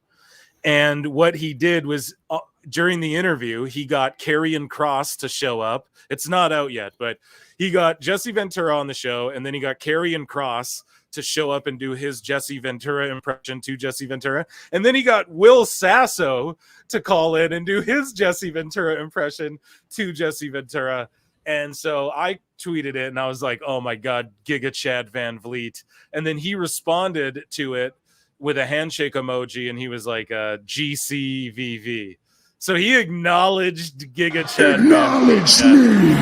BWT universe going crazy everywhere. I'm telling you, man, we're getting acknowledged more and more. John Cena followed me. Okay, we got Giga Chad Van Vliet acknowledging his fucking who he is, truly deep down, the Giga Chad, the alpha male that we see him for to be. And yeah, fellow Canucks, so shut him out. I ain't got time to bleed. See that in the chat? Ain't got time to bleed. Chris Connor, what's your favorite Jesse the Body Ventura movie or moment? Probably the original Predator, because that was, Yeah. It was, it's just a peak of him where, we see him, in the story where he tells a story where we're going to, where, the director's saying, hey, we're going to do a love scene with, eventually in another movie with your wife. And he's going, all right. Hey. And he starts cutting in. He's like, hey, you can do that. But I can't guarantee that you might survive this. And the director as he tells the story, the director just starts having the blood rushes from his face, and it's like, yeah, you can actually see the director do that as Jesse Ventura is just like dead serious about that. Ain't got time to Threatening the bleed. director. It's the greatest line ever. Okay, guys, make sure you're hitting that like button. I want to see 100 likes, or else I'll never stop asking. And it's free, you know, and you just support me that way. The algo, as the kids call it. Just kidding. But okay, more on Tony Khan. So this is via Wrestle Purists, right? Scott Steiner says, when asked about AEW, he says, it's great for another place for the guys to work, AEW. Competition's always good for, I'm trying to do like a, where's he from? A Minnesotan accent. Competition's always good for the business. But there's no doubt that WWE is hot right now. They got the fan interest. That's what's most important. My freaks, my peaks, and my the thing is, you can't just have matches. Nobody gives a shit if they're just matches with no storyline. You're throwing two guys together. So that's what Scott Steiner's got to say. Now, a bunch, of course, the IWC, oh, I don't know. You know, there's a bunch of people like, I'm loving the AEW stands, but spoken from someone that clearly doesn't watch the AEW product. Why is there still a narrative that AEW don't have stories? Because they don't, bro. Like, stories with no substance aren't stories. They're just a series of events happening. Okay? And stories are just a series of events, right? But they are more than that as well, right? Like a series of events is like the structure, maybe like a skeleton, but actually not even. The skeleton's like the narrative, like where do we start? Where do we end? You know, it's not even always about, oh, we got to learn something. Look at Family Guy. They tell a story where you don't really learn a life lesson, but you get, you know, so if there's no substance, it just doesn't matter. If you don't know why people are doing things, there's no motive, then it does not matter. So yes, there are stories in AEW, but it's not really stories. It's just mostly things happening. But there are some good, you know, Tony Storm, like we see up here, but it's not even like Tony Storm and Mina and all of that is like, oh, it's this great, compelling story. It's just really interesting characters doing kind of funny shit. And then they're having solid matches. And it's like larger than life. And it's HLA. Yeah, it's hot women doing things, you know? So it works, you know, it works on these different, it's not like it's a bloodline level story being told, or it's fucking one of these great stories, right, in the annals of wrestling history. But that is a solid story, you know. As far as Swerve, who's coming out right now, him and Danielson and Hangman, all that shit's bullshit and nonsensical. The Owen Hart, why did that tie into things? None of it makes sense. So Goldberg, though, had something so that's Scott Steiner's opinion, but Goldberg also had something to say. Speaking of Giga Chad Van Vliet, here's the post. He acknowledged this. We can look at this. Giga Chad Van Vliet with another insane W, and then GCVV with a handshake. Let's fucking go, Giga Chad Van Vliet. The prophecy. So we're gonna switch over to this other tab here. Boom. You guys can see that PWT universe. There he is, the almighty. And here's what Goldberg has to say about Tony Khan as well. You'd said before you've had many conversations with Tony Khan. How come those didn't lead to anything? I think we have a different perspective on it. I think.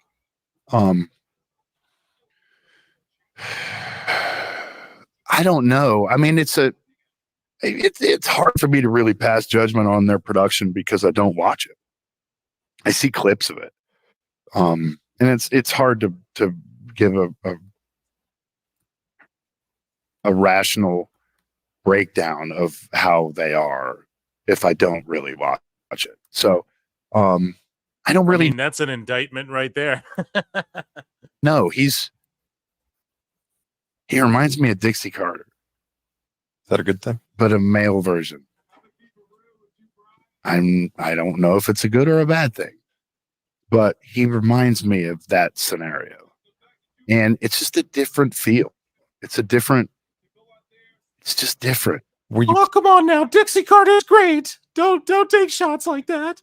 Just because her dad gave her money and my dad gave me money doesn't mean that we're not great. Close to making a deal with them, or were these just conversations? No, I don't think I was ever close to making a deal with him.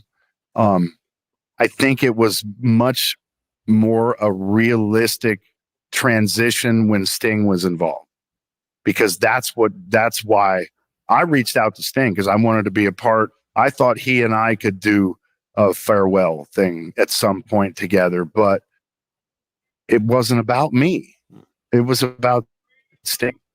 And I didn't want, I could never overshadow So anything. see, that was planned. I was like, damn, dude, what if Goldberg shows up at last Wembley for the Sting match? I was like, that's the only way you can do it. And I don't know. That was discussed, but I don't know. It never came to fruition. So we were right, PWT Universe, on that fantasy mark booking. He does. But I don't want to convolute the water. Right. It would have been a nice crescendo, but it wasn't about me. Yeah, so there you go, man. He basically called him Dixie Carter. So Chris Connor, your thoughts on, Scott Steiner and Goldberg, also just, talking about just basically confirming what everybody thinks about Tony Khan. Your thoughts on these veterans, these legends, and then these IWC marks going at these fucking legends, man. Screw those guys. Sorry, your thoughts, Chris. I mean, are they wrong? I mean, that's what we've been saying that for years. I mean, that's what Tony is. He's Dixie Carter 2.0, or I've called him worse. I basically said he is Herb Abrams, except with more money. He doesn't know what he's doing. The show has gone down for the last 5 years. He's everybody's, best buddy, and that's what he is. I mean, we've gotten to the point now where it's what else can we say about him? I mean, is he a great booker? No, he doesn't book a show. He just makes matches. He doesn't, hold anybody accountable. That's what he is.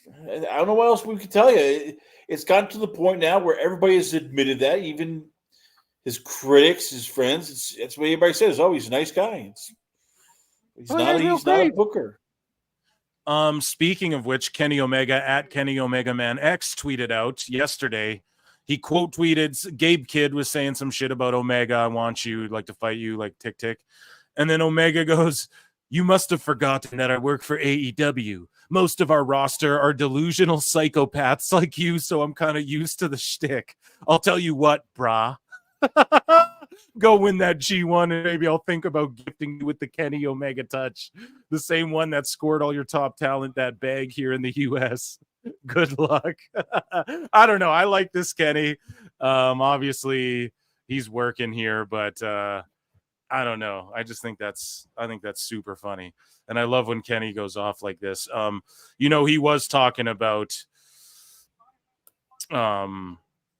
shooting on Dave and stuff. That might have been a work shoot, who knows, but then Dave responded to it and seemed to take offense to it, so maybe it was real, who knows. But Kenny to WWE, that's the agenda, one of the many agendas here at PWT. Do you think Kenny Omega would thrive in a WWE like I do? I think a couple of years ago he would. I mean, now I just don't know. I mean, he's old. It's just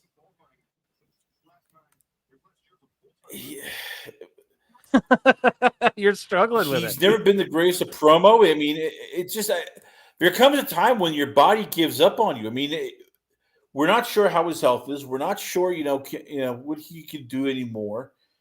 I mean, we saw what happened with Brock Lesnar when diverticulitis hit him. He wasn't the same guy. So.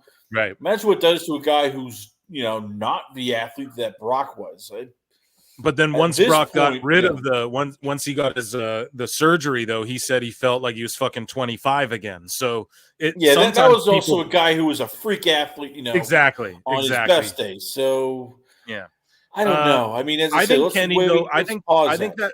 Oh, sorry, Chris, but I was going to say I think that's why Kenny should go to WWE, is because the wear and tear, like, fuck it, they'll protect you, and you got to do a dive like at WrestleMania. You don't got to dive on Raw, maybe a couple Raws, but I think Kenny could come in and be a guy like a Punk where he doesn't need to wrestle all the time, and they could use him as somewhat of an attraction, or maybe not. Maybe that's wishful thinking, but I think there is real hype behind him, and there's a reason why in the WWE 2K video games they put all of his moves and all of his fucking taunts and his entrance and all. They've done it for years now. Like they want him. I know they want him there. Okay, I've said it on the show a long time ago. They would love to have a Kenny Omega there. The more he falls apart, the less though, and the less he's worth. But I don't know, guys. We'll see. We'll see. Speaking of AEW talent, shelved talent, and their best years, I don't want to talk shit like that about Thunder Rosa, but guys, she was on the shelf for a long time, and it seems like she's locked in AEW for a while. But Thunder Rosa said that WWE is targeting AEW's market with WrestleMania in London. And then she caught a bunch of flack for this. Now, I think it was a little unjust. Like, people didn't need to go that hard on her over this. And then the same person who posted that posted another screenshot and said, I'll give Thunder Rosa credit. The article was very clickbaity. And AEW star Thunder Rosa appeared on Busted Open Radio, where she talked about a number of topics, including WWE having a conversation with London Mayor Sadiq Khan right before All In. Rosa said, I think it's very interesting, the timing that this is happening. It's so interesting. It's game on. Game is on, and they are doing everything business-wise to become a company that is bulletproof right now, and they're targeting a market AEW is targeting. It's capitalism 101. So this clickbait headline was clickbaity, right? On how the fans benefit from competition. There's money to be made everywhere, and you know who the winners are, the fans. They see the money that can be made. She said, so this is the whole thing. This whole clickbait fucking headline was a lie. Like, first and foremost, let's address that. So pretty sure. Okay, so saying that, well, let's go back here, folks. Okay, let's break this down. Thunder Rosa says WWE is targeting AEW's market with WrestleMania in London. She never even said that. It's a fucking lie. Liar! She didn't say that. What she said was, I think it's very interesting the timing that this is happening. It's game on. They're doing everything business-wise to become a company that is bulletproof and now targeting a market that AEW is targeting. So they're just targeting a market that another company's targeting. Well, every wrestling company's targeting the same fucking markets. Now, when it gets to the bigger scale, markets get broken down into smaller. Chris Connor, you understand this. The bigger you are in scale, it's almost like the smaller the market sizes get broken down to, so you can try and cover all of them. But when you're larger or smaller scale, typically you just want to appeal to as many people as you can to get to that bigger scale before you start locking in on obviously you have your niches, everybody does, but if you guys understand what I'm saying here, all she said was that they're focusing on the same market of the UK, and she just said it's interesting the timing considering All In's coming up. But maybe that was dumb to say, because it's like, well, the mayor fucking is the one who brought it up. It's not like WWE's like, oh, we're going to go there and play the game in Wembley. It's not like that. It's like fucking the mayor's like, if you guys reelect me, I will bring WrestleMania here, and he's the one who brought it up. So I don't think it's like a conspiratorial timing thing like that. But Thunder Rosa, though, catching heat, so Awful just goes so hard at her, dude. And I just feel like this is a little harsh, man. Awful says off a fake headline. Okay, I just proved it. She didn't say what that clickbait shit even said. Okay. So Awful goes, for anyone wondering why Thunder Rosa is waving the AEW flag out of nowhere, it's quite simple. Let's not play games. AEW was supposed to take her places, but high school drama. If you guys remember, Thunder Rosa was chased into the fucking toilet stalls by Britt Baker and her clique. They wanted to kick her ass, and there has always been drama with her being held back, apparently. And so Awful says, let's not play games. AEW is supposed to take her places, but high school drama and booking lowered whatever appeal she had. Not really knowing how to play the game. She never fought hard for herself and got lost on the roster. During that time, I'm sure she sent out feelers, heard nothing back, and had to hitch her wagon to the only horse, Tony Khan. And Thunder Rosa, age 38, Tijuana, Baja California, Mexico. She's 38 now. In her later years, for sure. Like, I wish she went to WWE a few years ago, but she went with AEW, and yeah, she got hurt, and they froze her contract for sure. So she's there longer than she expected as well. And Awful just throwing daggers at her for a fake and phony headline. So I don't know. I don't think she deserves all that heat and hate she's been getting from the IWC. But also, you got to fucking support your team, dude. Like, let's say you're a hockey player and you get traded to, you know, a team. Let's say you played for the Penguins, but then you get traded to the fucking Philadelphia Flyers or whatever, and they traded you when you had 7 years on your fucking deal. Are you gonna not rep the Philly Flyers? You know what I mean? You gotta do what you gotta do, man. So I don't give her flack for that, but yeah, shout out Awful doing his thing. Chris, what do you make of all that? And Thunder Rosa, do you think she's another flop by AEW, or do you just think it's more of the injuries held her back? And yeah, what do you think of all this? I hate saying flop because too much of it is just sort of, it's Tony. You know, Tony gets bored. He finds it's new toy, and then he gets bored. And he finds a new toy to play with. This isn't, this isn't like a free agent signing in baseball where, you find somebody, they don't perform well, and then it's like the player, isn't that good. It's, in case in point, Deonna Purrazzo, TNA had her. She was one of their best wrestlers. Didn't do well in WWE because they just, didn't see her. Goes over to TNA or Impact Wrestling, kills it. Turns into one of the best female wrestlers in the world. Nobody can argue with that. Contract runs out. Goes to AEW. Tony puts in a program. Takes on Tony Storm. And then all of a sudden, she loses to Tony Storm, and then Tony just puts her in with Thunder Rosa, gets bored, and all because, hey, here's Mercedes Monet, and Tony just loses interest.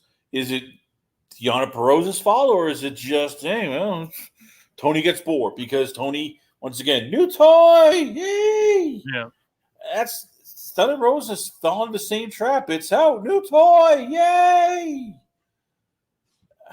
And I should have clipped this with the Scott Steiner Goldberg stuff. I forgot to, but another WCW legend and WWE Hall of Famer, Booker T, believes Tony Khan needs to hire someone to help him with creative. So can you dig that, sucker? And yeah, I agree. We already talked about it, but yeah, I wanted to further put that on that little thing. So I'm going to have fun clipping that. But and then also what I wanted to add on to that was, so Sean Ross Sapp responds to Fightful's report about Scott Steiner on AEW. You can't just have matches. And Sean Ross Sapp says, I don't think anyone making this criticism actually watches AEW at this point or has for a long time. You can say you don't like the stories because entertainment is subjective, true. But to say they don't exist isn't genuine. Right, but okay, stories exist in bad TV shows that get canceled too. It doesn't mean that they're stories of substance. I guess we need to break it down for these motherfuckers. When we say no story, we mean none in comparison. We all share the commonality of language, and these motherfuckers love playing semantics. Okay.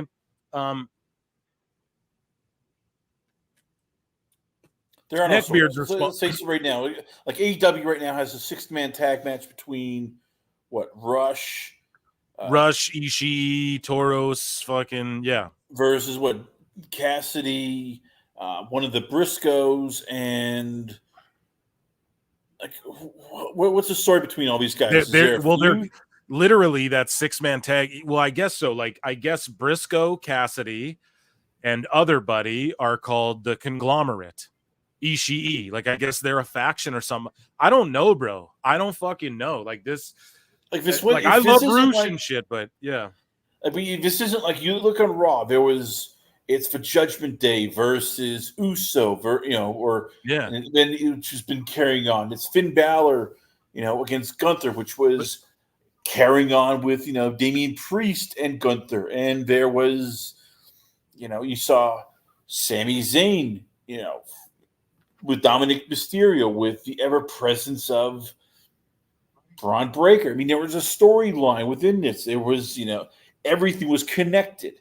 This wasn't just like random matches we're throwing in there. That is AEW, which they just throw crap in there. And there it's like, it's just 6-man tag matches for the sake of 6-man tag matches. And so I quote tweet like neckbeards, and this isn't me like singling out Sap either, guys. Like this, it's just I had to go off on this, and you can see I got the shiny new blue check, which is better for my postings. And I do notice like more interactions on my posts and stuff, which is good because we need to get the flutes out there around the world. We need to get this show out there around the world. And so I just quote tweet this and I say, the problem is these people don't understand what makes a good story. Now, for me, I don't want anyone in wrestling to take this fucking personally coming from your boy Phil Marks, because I also work in like movies and video games and comic books and all that shit and TV and stuff like that. Okay. And I am talking in that world too. It's these journalists, these quote unquote, these like activist journalists. I've talked about it on a show before. They fucking don't make it like writing or do like they're not in the wrestling business, so they're in wrestling business adjacent where they think they're not good enough to write shit, actual creative shit. So they just make up shit or they do like news and give their little fucking takes or whatever. You know what I mean? And so this happens in entertainment as well. Insiders, people from the set of who know Ryan Reynolds, an unnamed source says Kim Kardashian farts into cups. Like it's the same exact thing. It's just pro wrestling on this side of it. So wrestling people freak out when I say this sort of shit, but this is something that affects me, your boy Phil, out in and outside of wrestling as well. Like this is just a blanket general statement. This isn't me singling anyone out. And I just wrote, the problem is these people don't understand what makes a good story. Yes, things happen, but that doesn't constitute a story just because it's happening. There's zero substance, or things are rushed or nonsensical. No questions or motivations are ever explained or fleshed out. Swerve, being a babyface, is always going to be nonsensical until he atones or redeems himself for raiding a baby's crib. Until he does that, him in a heroic or babyface role destroys any aspect of a story or narrative being told on a fundamental level. Period. A human nature level, guys. Good versus evil. There's no debating that. It's writing and character development. Development 101. That's just one example.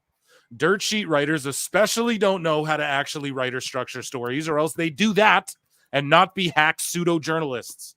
Trust me, I get paid a fat salary to write actual stories professionally. I do. The amount of hacks who try and fail in the entertainment industry as well. Now I'm relating it to the other side of hacks who fail and end up becoming pseudo-activist pop culture news writers is astounding. We all know about them. Same applies to wrestling. I watch AEW every single week.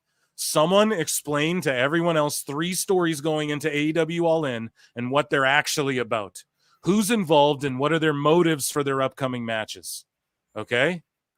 And you can give me an example. Like, there you go. I don't know. Do I have to give myself an air horn for that? Like, I will. I'll put... like, explain them. I got people going, here's one, two. Here's one. This guy here is like, Tony Storm was a mentor to Mariah May, who pretended to love her, only to turn on her the moment she showed some weakness. And now Tony wants revenge. Mercedes Moné. Actually, I never read this one before, so here we go. So Mercedes Moné came into the promotion thinking she owned the place when she won the TBS title at Forbidden Door. Britt Baker returned and upstaged her. Baker didn't like that Moné came in acting like she owned the place. Moné didn't want to give Baker a title shot because she's scared of her. But so you're just telling me all the things that happened like Wikipedia. That's great. That's great. I'm talking just the motive. So you said it. She came into the promotion thinking she owned the place. Right. But that wasn't initially. This is why that's a bad story, because that's not what was happening. Moné came in going, I'm the CEO of the greatest wrestler ever. And then Vaquer upstaged her. And then Vaquer went to WWE. And then Britt comes back and then is now in a babyface position. Because why? Because she's standing up for AEW. So we do have a through line, and I'm the first one to give them props. But don't tell me that's not a good, that's a rushed, out of nowhere fucking, you got 3 weeks to tell this story now. when this should be a 3-month fleshed out thing.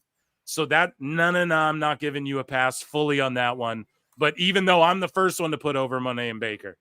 And then this Perry and Allen shit have been rivals for ages. What, the 5 years that because they both think they're pillars of the company. No, that's what Tony Khan said. They all did their, I'm a pillar, and that shit didn't work. And then they dropped all that. No, okay? This whole fucking pillar thing, no, that's not applying to fucking, I'm going to light Jack Perry on fire. Perry and his friends then hung Allen upside down and beat him. Yeah, we know he did that.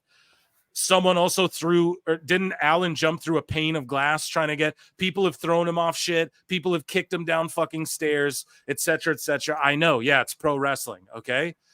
Allen returned still mad at Perry, but why specifically Perry? He was mad at fucking just everyone in general, like the Bucks and everyone. He threatened to light him on fire again during Blood and Guts unless he got the title shot. So this is, and then you go, you may not love those stories, but they are 3 stories. Fair. And I will give this guy that, and I'll concede that. Although I think July 29, when did I post mine? On the 28th. So fair enough. This guy came through a day later. I will give him that. Okay, you can argue those are stories, but those are ass fucking trash stories. And I may not like them, but the masses don't like them. Do you understand? Like, you're not in the majority talking down to me going, no, idiot, you just don't get it. Like, who wants to be a millionaire? Oh, let me ask the audience. And fucking 80% of the audience is saying the answer is B, and you pick C, bro. That's what you're trying to convince me to do, and I'm not biting. You know what I mean? So, yeah, kudos. You explained 3. Okay, great. That's awesome. I would argue none of those are fleshed out. None of those are cohesive.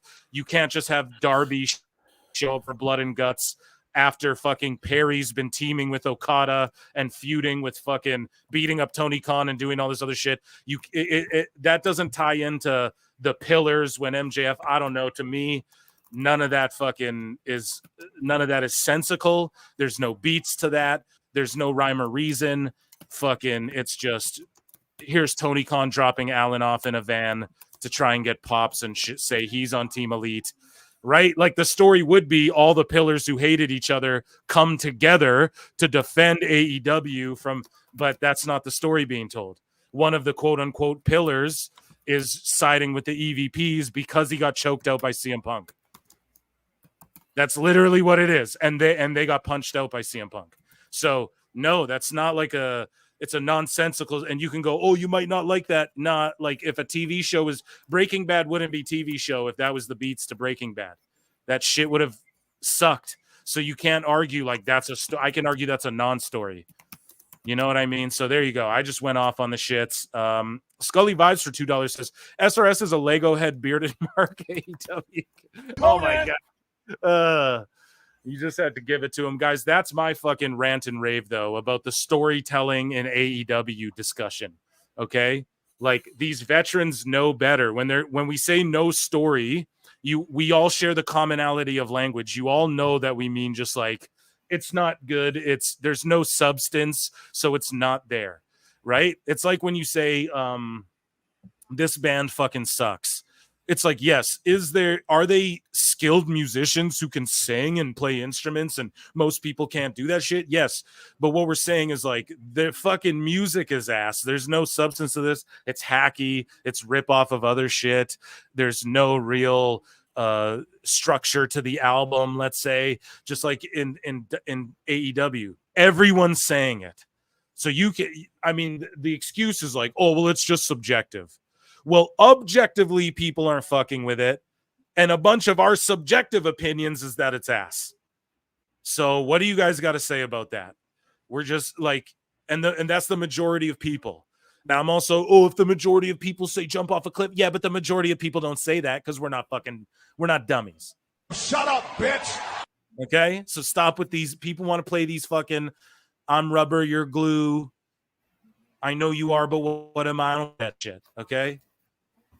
Whoo! Your boy Phil's cooking tonight. You better get those likes up, man. Where's the likes at tonight? Let's see. I got more to get into. We're not done. 78. I need 22 of you guys to hit that like, unless my math's awful, but I don't think it is. I'm ranting and raving. I'm hot as shit. 136 of you watching. We need those likes up to 100 for me to stop asking. And yeah, objectively, they have no clue how to structure a story. Exactly. And that's what I'm trying to say. You know, like these aren't actual, there's no beats, man. You have to have like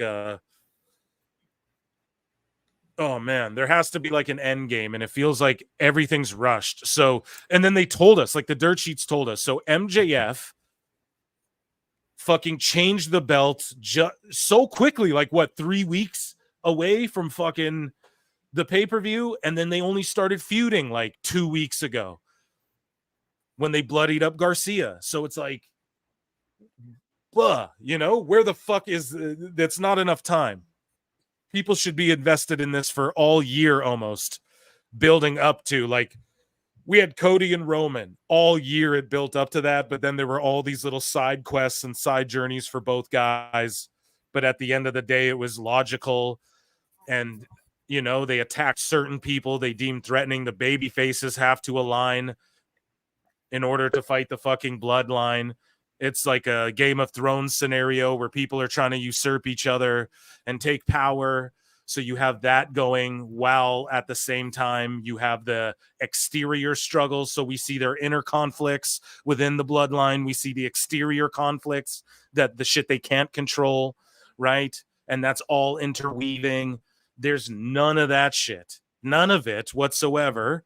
And I don't care what anyone says. Now, you can argue the Ospreay stuff, but for what? For Garcia to come? This is what's going to happen. At Wembley, Garcia's going to come out in the main event and make the save on Ospreay or something. And then they're going to try really hard to get Garcia over. And I don't think anyone wants that.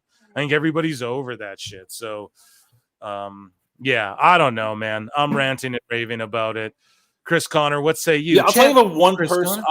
I'll say this. The one person in AEW who I think I would love to see them steal, if they could, is Mariah May. She's the only one right now I look at and go, they have a future star. She is. That's the one person that I look and go, yeah. I mean, she's the one you look at.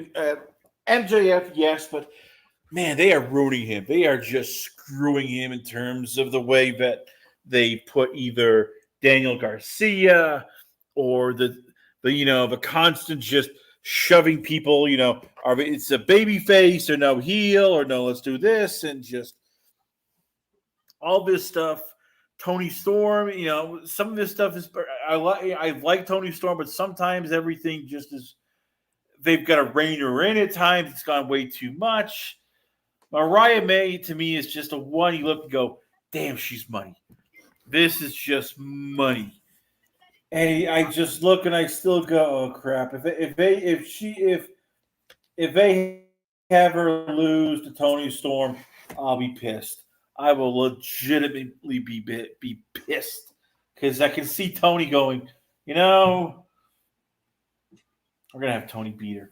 We're gonna have Tony. I think. May. Well, do you think that's it? Like Tony's got to lose at Wembley against Mariah May? Yes, because that should be it. It should be Mariah May beats Tony Storm. But I can see. I'm gonna X-Files you for a sec. I'm gonna tell you what I think is gonna happen. Tony Storm beats Mariah May, and then Jamie Hayter somehow does a run out type fucking, oh, it's Wembley, she's here in her hometown, blah blah blah, because apparently she's nearing returning to the ring, and they really wanted her at Wembley last year, but she got severely hurt as well, and she's young and on the come up. And I always said, like, Paige versus Hayter or Tony Storm versus Hayter is the match for Wembley. And I don't know, I say Tony Storm just keeps, it's proven, man. Mina, Mariah, and Tony at least bump their ratings a bit. Like, people stop their TVs to watch those lovely ladies. So I don't think Tony's, I know it's over the top and it needs to be reined in, but I like it. Like, I do love what she's doing, and it's a gimmick that is timeless. It would work anywhere in any setting. I truly believe that. And yeah, it's more over than whatever Monet's doing as she makes her way out to the ring. That's my fear, is that eventually it's going to be Camille. Mercedes Moné will go over Tony Storm. She'll go. You know what? I want to be Tony Storm. Yeah, Jamie will come back and help Britt against. Jamie will come back and help Britt against fucking Camille and what's her name? Monet, which makes a lot of sense as well. That does make perfect sense, and I see that happening. And via the Wrestle Purist, just to add on to this story, as StreamYard glitches out, I may have to back out and back in. Give me a second, guys. Here, Chris Connors, you host the show for just a sec. All right, so this is one of a few times I will give AEW a credit for a squash. It's if you're gonna have Camille debut, which is the right thing to do. You're trying to have her there as a just monster heel enforcer. This is what you do. You just basically have somebody, it's independent worker, come in, get beat up, get mauled. Perfect. And they're doing it the right way. Hopefully it'll be a quick 2-minute, maybe the most 3-minute squash. You have her get destroyed, showcase Camille, or the raw power, destroying her, and that's it. That is how you introduce a monster. Yeah, I agree, and I like this Monet, Britt Baker story. I've put it over. Same with Camille, and I like that in the chat. Whoever said that, cookies in the chat for that dude who said Hater will come back and save Britt from Monet and Camille, because that's great booking right there, brother. I didn't even think about that either. My booking's awful. They shouldn't go with it. But speaking of awful booking, so I was talking about Garcia, and that's what they hope for. So here's Bryan Alvarez. We're still reserving the flutes. I want 100 likes for flutes. I think we're at 84 likes, guys. 131, 136, somewhere in that range watching. The black helicopter's taking us down. But yeah, and they just did a great squash match there with Camille. So anyways, though, speaking of Garcia, Bryan Alvarez says when AEW did that angle, they were aware that Garcia may not be back. So they're trying to get everyone to believe that Garcia's contract's up and he may go to WWE and blah, blah, blah, blah, blah. It's not the truth, man. He fucking re-signed before. They're trying to get him over heavy. They got all this stock invested in Garcia when he ain't shit, in my opinion. But the angle was done in case he doesn't come back. If he does come back when they have a storyline feud with MJF. No one wants to see MJF and fucking Garcia, and clearly he's coming back. This is what I mean. The sheets try and work us for AEW, dude. That's why I think that Shane shit's a hoax. I know he had been thinking about it, or he had told people he had been thinking about it, what he was going to do. I don't think it's 100% that he's coming back. I will say that. But I don't think he's re-signed or decided to leave yet. Leave and go where? Who the fuck wants Garcia, dude? Where would Daniel Garcia leave AEW and go where? Fucking Mark! Go to NXT, bro? They're going to bring him in like Ethan Page? Fuck out of here, man. I just think that's ridiculous. They're clearly trying to do the bidding war thing with Garcia. They're doing everything they can to try and get this guy and fucking Yuta over. But now Tony Khan's bored with Yuta too. He got severely injured, came back. I think he dropped his belt, and who knows if he'll even be around for a while. But man, it's craziness. It's craziness. The CEO, but yeah, Mercedes is in the ring. I'm listening to her promo here as you guys get the likes up, and we talk about wrestlers going at more legends. A legendary referee, fellow Canuck, Jimmy Corderas was fucking getting attacked by QT Marshall of all people. I touched on it a bit on the last live show, but we're gonna talk about it more in depth here. But I just want to listen to Monet here, guys. So. That's what's going down. Get those likes up. 15 more likes, please, guys. 130 of you watching. 15 of you haters. Hit that like button.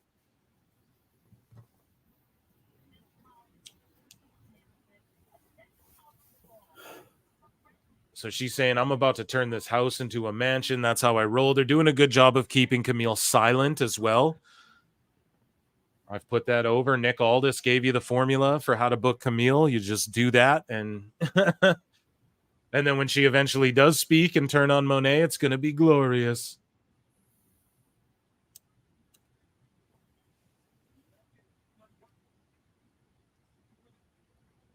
Yeah, so August 25th, I'll do a live watch along with you guys for that one. I'm going to do SummerSlam this weekend coming up, guys, which is Saturday, I believe, on the 3rd. So that's on, pardon me.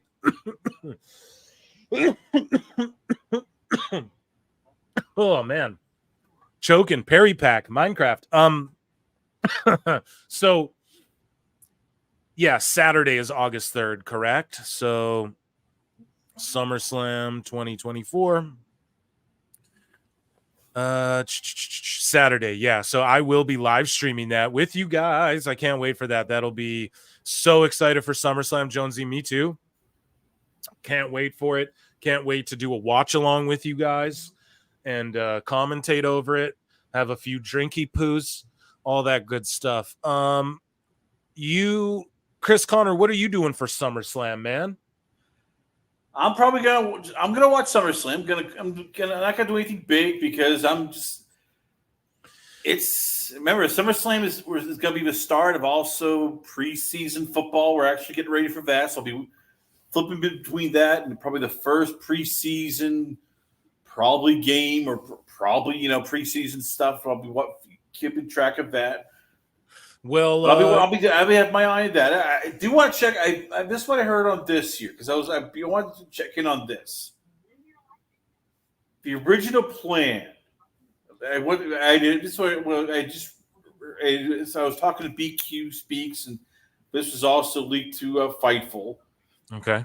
The original plan for Slammiversary was Josh Alexander winning the world title upon his heel turn. He would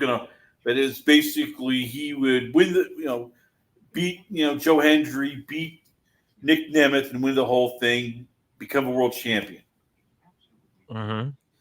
That's crazy. Why did that not happen? They didn't say. I know what for a lot of people wanted to be Nick Nemeth. The feeling was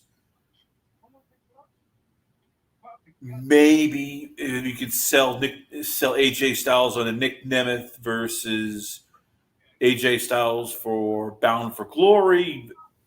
There's no definite plans, but maybe that's a way they can sell AJ to come back. Hey, Nick Nemeth or formerly Dolph Ziggler versus AJ Styles, Bound for Glory in the fall. Who knows? I see it happening. I could see that happening. And you got good TNA insider action too. So I don't know if as I said, this is just spitballing. This is one of those things where you're just throwing crap on a wall, see what sticks. Who knows? As I said, right now there's no plans for AJ Styles. It seems like there's not a lot of plans for a lot of things. Bobby Lashley, we don't know what the hell is going on with him. His contract is coming up. Damn, dude, I said Hurt Business and TNA would fucking slap. That would be just bring that faction there. Everyone's saying AEW, what? So they can fight the Young Bucks and shit? Like, no, the Elite? No, I don't want to see that. Shaggy Filth in the chat says it'll be his son's first wrestling event at SummerSlam. Shaggy Filth, while I'm live streaming, I don't know what you're working with, but maybe you can send us like footage from boots on the ground or send me photos that I can share on the show, or maybe you can like pop in with some video footage or something. And who knows? I don't know. Maybe you don't want to do that. That's totally fine. But that would be cool too. Like I do it for AEW events when people are there. So WWE ones, why not? Contrast them. Show the merch stand in comparison, do a positive cast about the WWE. Oh, you shill, Phil the shill. I'll be at the 50-yard line. Right on. So, yeah, man, Hangman Adam Page is making his way out. I hope we're at 100 likes. I know we're there. I know we're almost there. 92. 8 more, guys. 8 more. I got a juicy one here, though. We're going to talk about Jimmy Corderas going at... or QT Marshall, pardon me, going at Jimmy Corderas and people just in general going at Jimmy Corderas over, at Blood and Guts. There was an unprotected chair shot to Jack Perry by Mark Briscoe. And as we see this week, what's the outcome? Mark Briscoe's just in a fucking 6-man tag with no story. So this guy's talking about, oh, Darby and Jack Perry hate each other. That guy who is telling me all the storylines, right? Darby and Jack Perry hate each other so much, so blah, blah, blah. So why didn't Darby crack him with the chair instead of light him on fire? And be like, like the movie The Punisher, where he's like sticking the popsicle on the guy's back, but he's telling him it's a blowtorch. So the guy thinks his skin's melting off, and he's like, I was just fucking with you, you know? Why didn't fucking Darby do that if he's the one who hates him so much? Because exactly, these are nonsensical, non-fucking stories. Mark Briscoe cracks Jack Perry with the chair, and then all of a sudden, Mark Briscoe's just the Ring of Honor champion in a trios with fucking Orange Cassidy and Ishii called the Conglomerate next week, and has nothing to do with it. So what's the point of that? Like, that's not a story, my friend. So that guy talking that shit, boom, I just blew up that whole Perry fucking Allen narrative, right? And even just that little thing I added would have made it so much better and would have made your fucking dumb make-believe story make sense. Because that's what I do. Do you know why? Because I'm a fucking writer, okay? That's why I'm not just talking out my ass here. I edit other people. It's fucking what I do every day. So listen to me. There was a fucking shaved down gimmicked chair, a gimmicked chair shot, apparently. The chair shot was gimmicked. Awful points out. He goes, well, why haven't we heard anything from Khan or fucking Jack Perry or fucking Mark Briscoe? Because they all know that this whole narrative that it was a gimmicked chair is bullshit. And we talked about it last week, but we're diving in more because Jimmy Corderas posts this video of him in a ring and going, quick lesson, thank you, and good night, because he was outraged by the chair shot to the head. Now, I said, I don't care about the chair shot to the head. I think that you should do it when it's going to mean something. You should do it, and then someone should get color. You shouldn't do it at the end of a crazy hardcore match where people are being slammed on fucking tacks and everything. You should do it at like All In when it's going to be like a memorable moment where Allen hates Jack Perry so much he's going to light him on fire. No, he just crushes him with the chair, and then there's a moment for your big pay-per-view. But no, they just do it on this meaningless. It didn't get more heat on Perry. It didn't get more heat on fucking Allen. Didn't get more heat on Briscoe because he's the one who actually hit him with the fucking chair. You know, it didn't elevate fucking Perry. Perry doesn't have heat like they make believe. They try and talk like he's Dominic Mysterio. He's not. He went to Chicago right after that footage aired for a New Japan show, and they fucking booed him one time. Awesome. You know, that's not a lot of heat, dude. He doesn't really have heat like that. And so the chair shot did nothing. But I personally don't care if it's once in a while and it's meaningful. Do a head chair shot. Gimmick the chair. I don't care. That's all bullshit. My response to this is simple.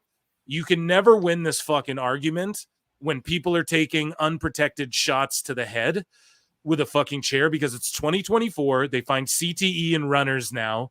They say you shouldn't even shake your kids on their fucking knees when they're kids, right? You shouldn't even do. Now, I'm not talking like shaking a baby, but like, you know, you sit a kid on your knee, like a baby or whatever, and you fucking, ups and down. You throw your baby up in the air. You apparently not even supposed to be doing that. Is what this research is. It's an accumulative thing that people garner over time. Okay, everyone gets it. They find CT and runners and shit from their brains just shaking around in there. So you can't win the argument with people outrage culture and shit. And if you smash someone in the head with metal, gimmicked or not, a fucking chair. So, you know, that would be the argument. But if you're going to be outraged, then so I'm okay with it because they're all willing and they're all adults. And if they consent to, okay. I know it's fucking dumb, but dude, I live in Canada. You can agree to delete yourself in a little pod, dude. You can do that. So, I mean, hey, man, the world's a crazy place, whatever. All I'm saying is that if you're outraged and like by grown adult men agreeing to take a chair shot for entertainment, okay, then you have to say we have to ban all stunt men and we have to ban all pro wrestling and we have to ban all hockey and football.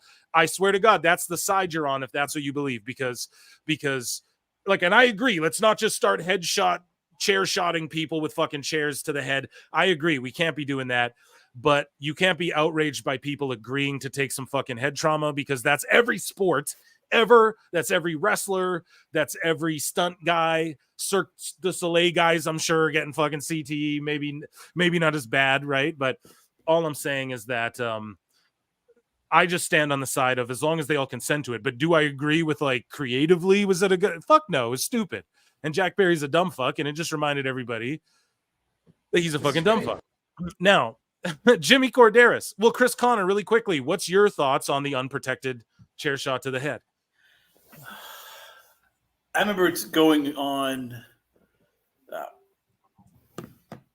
Marvin the Movie Monsters podcast, which I love, Toonie Town Wrestling.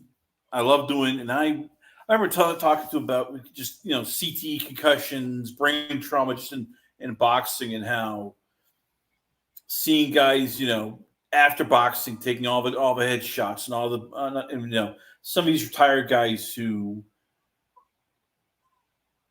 the Gerald McCollums, the Muhammad Ali's, Meldrick Taylors, and they could barely speak after all these. And we've seen guys, ask Tommy Dreamer, and he feels terrible, after the chair shots he gave to Raven and how Raven's had, terrible medical history. He blames himself. The Rock and the chair shots he gave to Mick Foley. Mick Foley has said he feels it afterwards and his health issues. Even, you go on to people like,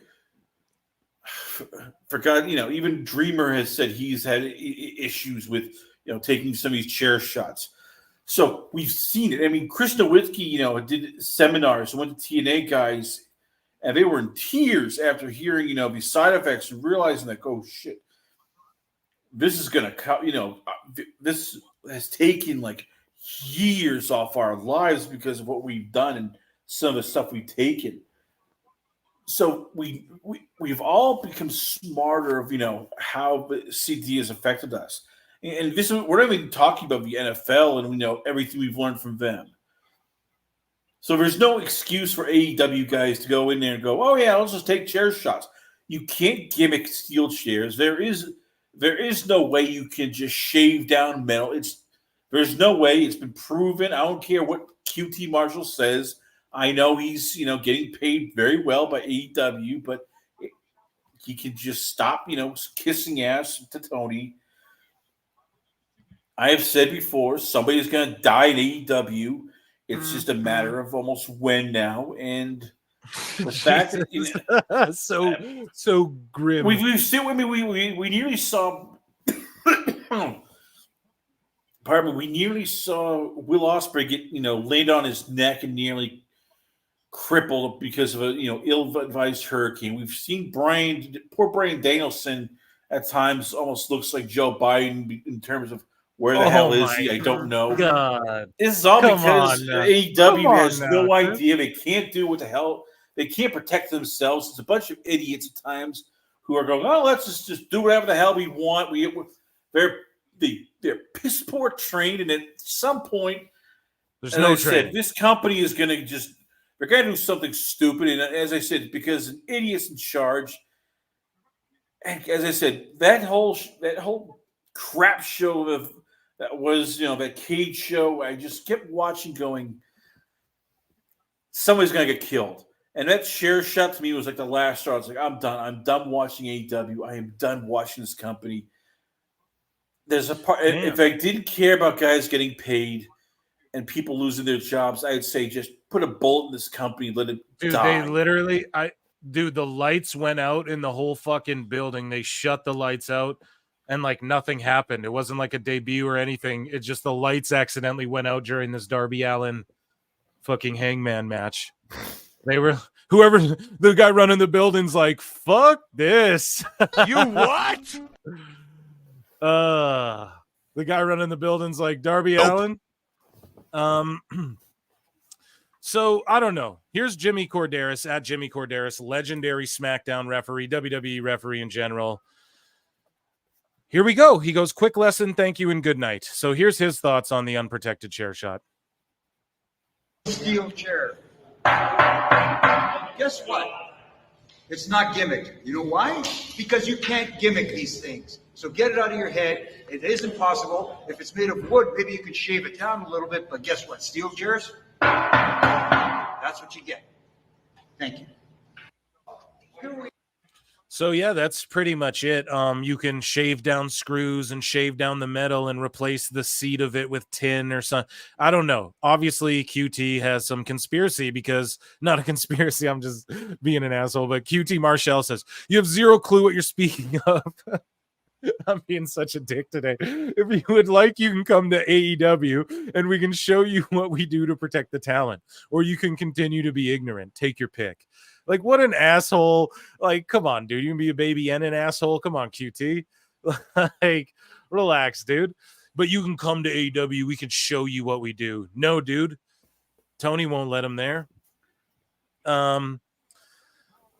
Or you can continue to be ignorant. So, okay, I guess, like, ignorant to what, man? How you guys, like, loosen the screw or, like, replace the metal with less metal, metally metal. Well, we know what they did because Cody Rhodes fucking breaks it down. Cody Rhodes, who's boys with QT Marshall. Okay?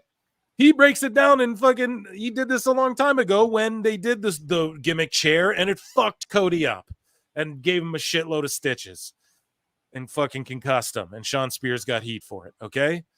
So QT, though, does this. The sickos go after Corderas, and then you have QT, not backtracking, but just saying, for the record, I'm not mad at Corderas. I'm not mad at anyone for having an opinion on chair shots. My argument was that he didn't understand how we gimmick a chair.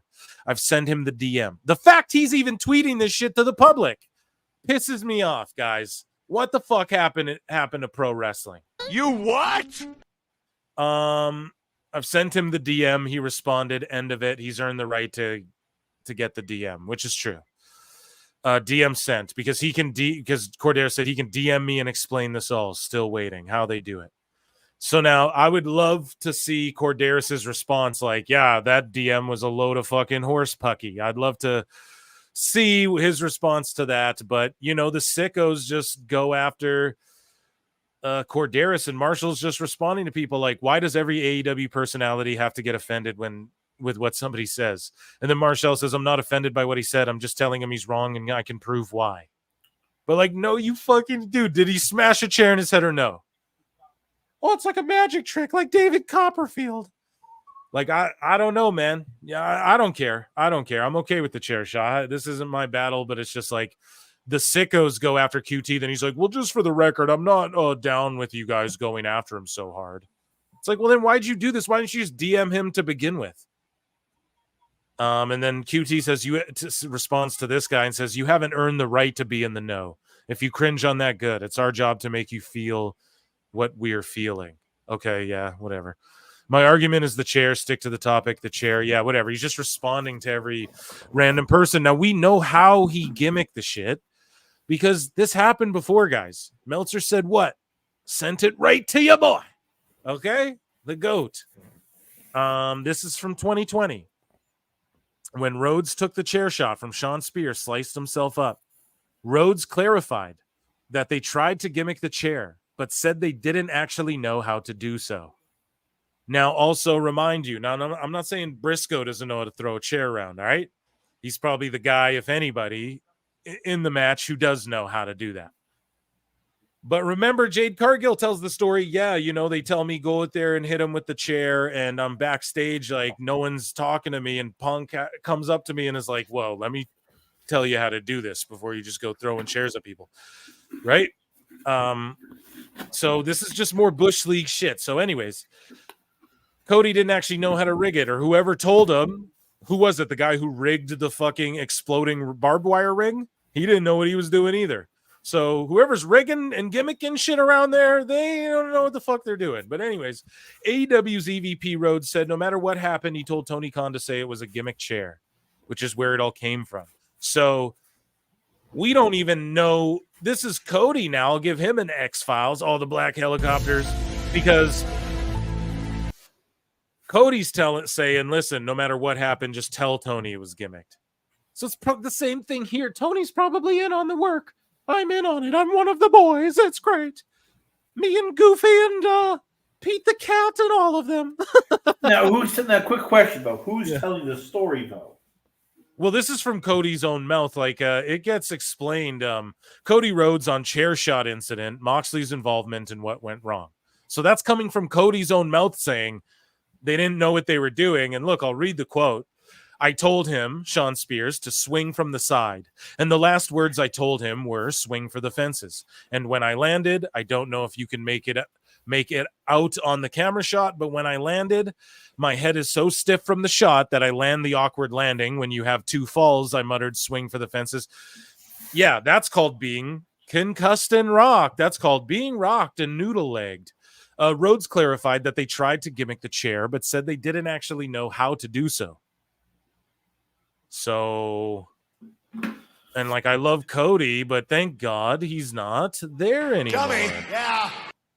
The former TNT champion states that AEW security guard Charlie, who saved Moxley from a fan invasion at All Out, was head of the props division and fired that same day due to the way the chair incident went down. So they fired this dude over the Cody Rhodes one, man.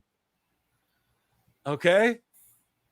Detailing that the chair was supposed to be sanded down to the thickness of a cookie sheet. So they did it again here now? Like, is that... Yeah, hey, the guy who set Undertaker on fire, let's bring him back for this special occasion. This special WrestleMania. We need to light Kane's arm on fire for this Inferno match. Let's bring the guy who accidentally fucking burned. Fucking Mark! Like, what's going on here? So they try the same thing. They shave it down? Or what? It was supposed to be shaved down to a cookie sheet? Okay. Or is this a lie you guys are telling now? No, someone got fired over it. So, like, this is nonsense, dude. Rhodes said he wanted 2 marked with a piece of tape to make sure they worked and were identifiable, and said Tony Khan was adamant that he was taking a chair shot with it. So Tony Khan was like, no, you got to do it. Trust me. It'll be shaved down to a cookie sheet. Mama's cookies. Chocolate chip, oatmeal raisin. Time cup. Man, so we have a history of this, guys. History repeats itself. And then we have more about that as well.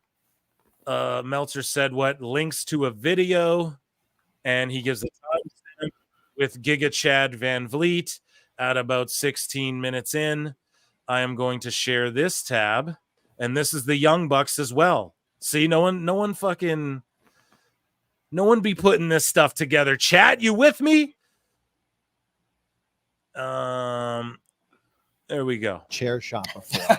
So you've got to explain this to me. That was brand new. Yeah.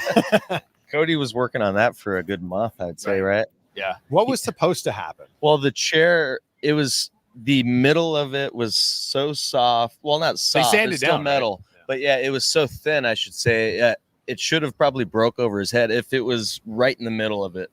The edge of it happened to nail him in the back of the head, and that's what cut him up. And so the chair would have folded over. He would have been wearing the chair on his head, and it would have been easier than it would have felt like what were those a cooking sheets that it was as thin as that. So it should have been like that, but it didn't. Just hit him at the wrong angle and busted him open. Yeah, is Cody okay? Yeah, he's all right. He's okay. He got staples. I heard it was a dozen, but I guess he said it was 10 or 10, 12, 10 something staples. around there. Yeah, but he's 10 staples in his head. Yeah, he's all right. He's all right. He's okay. No it definitely concussion. caught him though. Like he was. Oh yeah, he was. Lesson learned. Well, then there's a bunch of fans going, "Well, he got hit on this side and he was bleeding on the other side." It's like, well, obviously the lip of the chair caught him. Yeah, the lip caught him and it got him good. So it's too bad. But either way, we knew it would carry controversy. We warned them. Yeah, and we we were warned like, them. "This is gonna be a big thing," and I mean, and it was, and it had its effect, and it worked. But I'm just glad he's okay. Honestly, Yeah. it's scary. Anything with There's you're risk messing with for your brain, man. yeah. It's freaky. Everyone was freaked out either way. I'm just glad he's okay. Do you think that'd be a spot you guys would try again? Maybe not. This weekend. I wouldn't have tried it in the beginning, in the first place. He's in the match where it happened again, where fucking Briscoe, and then they put the heat on Briscoe. Yeah, you do it, man. What? Briscoe's like, What? They're like, yeah, we want to do this again. You do it though. Cody, maybe. I don't maybe think Cody, Tony will allow that. Yeah, he was again, pretty upset about it. Oh no, I was very upset, but I'll allow it again. We gimmick the chair again. Really? Yeah. but wouldn't he have to have the okay? Yeah, but I think they were hoping that it would go down differently. Sure. You know what I mean? Not as a botch the way it went down. Is there a chain of command? Like, is Tony the last Tony person? is, yeah. Okay. Yes. Really? Yes. Okay. Oh, thank you for saying that, but that's not true. I mean, actually, my publicist is telling me to tell you guys that is actually true. I guess. So everything goes through him. Yeah. Everything goes through. So has there been ideas that have been run up the ladder? I guess to Tony, he goes, I don't think so, guys. Usually he's really flexible. Yeah. Like it is collaborative, but yeah, like if you're gonna get if anything actually ends up happening on that show, Tony has heard about the idea. Oh, wow. Or he's cleared okayed it. it. Yeah, He's yeah. okayed it. But Tony, That's an indictment on Tony Khan looking back, if there ever were one. Right there. So bickety bam. We just blew the whole case wide open, I guess. I don't know. No one just broke that all down for you guys the way I did it. So Chris Connor, your thoughts on all of this, I guess. In hindsight, history repeats itself. Jack Perry's okay. He didn't get sliced open or get staples, but he's a dumb fuck for doing that, I suppose. And like, it didn't work in the past, and Tony was outraged, but now he's just willing to do it again. It just seems to me like there's a lot of flippy floppy fake phoniness going on back there, you know? Hypocrisy. This started all the way back when Tony backed the Young Bucks. I mean, this started back when, you know,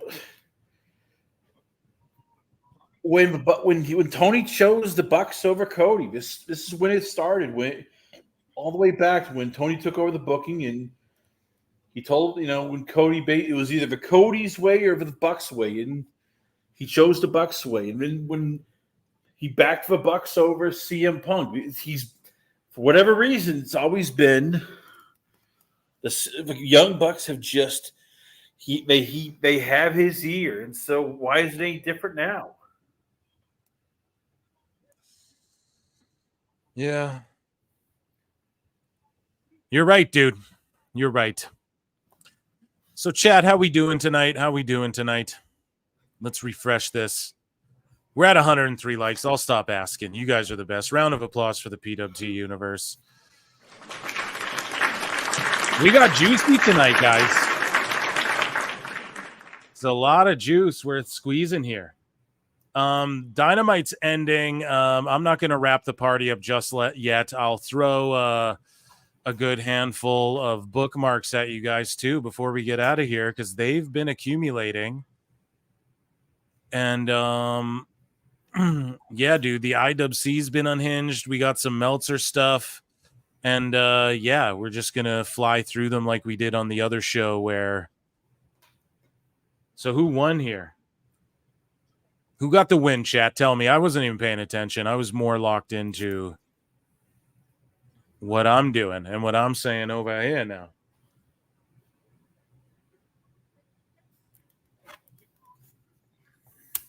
So Saturday's Collision, yeah, we're watching SummerSlam, fam.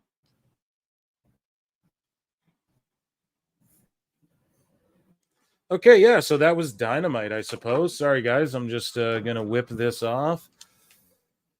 Yeah, I mean, I don't know. And then right immediately following Dynamite, did I say that was SummerSlam? No, we're watching SummerSlam next weekend. Immediately after Dynamite, they had a Big Bang Theory commercial right there on TBS. How apropos. So, guys, if you're tuning in, that Dynamite was, you guys already know what's coming. Hey, fucking...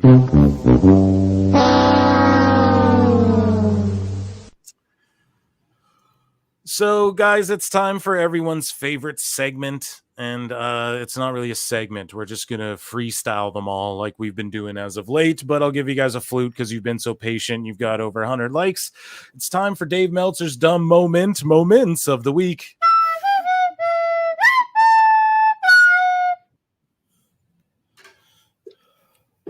Some of these might not be dumb. We just got to rip off all of the... not rip off, but rip off. You guys know what I'm saying. All of the headlines here. So this Dynamite was whatever. Who cares? I'm moved on. Dave Meltzer reports that at one point, Buddy Matthews tried to give notice so he could leave AEW, but wasn't let go. And in the time since then, he was offered a very lucrative new deal that he agreed to. Regarding stories this week about Buddy Matthews signing a new deal, we've been told this was agreed 2 months ago. He had tried to give notice at one point, but AEW wasn't going to release anyone to go to WWE. Tony Khan since then offered him a new, very lucrative deal, and he agreed to it. So I don't know, man. They're paying Buddy the big bucks. And good. He should stay away from the whole Rhea Dom thing. What say you? Do you want to see Buddy Matthews back in WWE ever, or just take Tony's money and stay working part-time? Why they should just let him go. I mean, if you have employees you don't want to be there, just let him go. God, I mean, if I was Tony, I would have just said, "Look, anybody doesn't want to be here. Here's the door. I'll cut your release." That would have been an easy way to save some money, free up some room, let some guys go. God, it's just his ego, and now he's stuck with a guy who. There's no direction. What are we doing with Buddy? I mean, if you're Buddy Murphy, it's like, hey, great, I'm getting a lot of money to do nothing except sit around and, hey, all right, hey, this is the best paycheck. I do nothing except probably sometimes sit at a catering, wrestle a match once in a while, and hey, that's it. God, this company is just, they are destined to fail. So you don't think Matthews is worth like a handful of a chunk of change?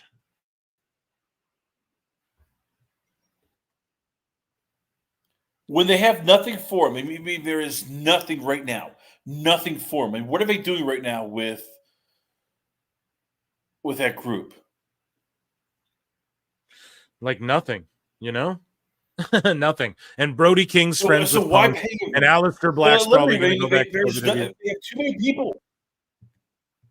So literally, why are you having them there? I mean, there's so many people. They have over 170 wrestlers.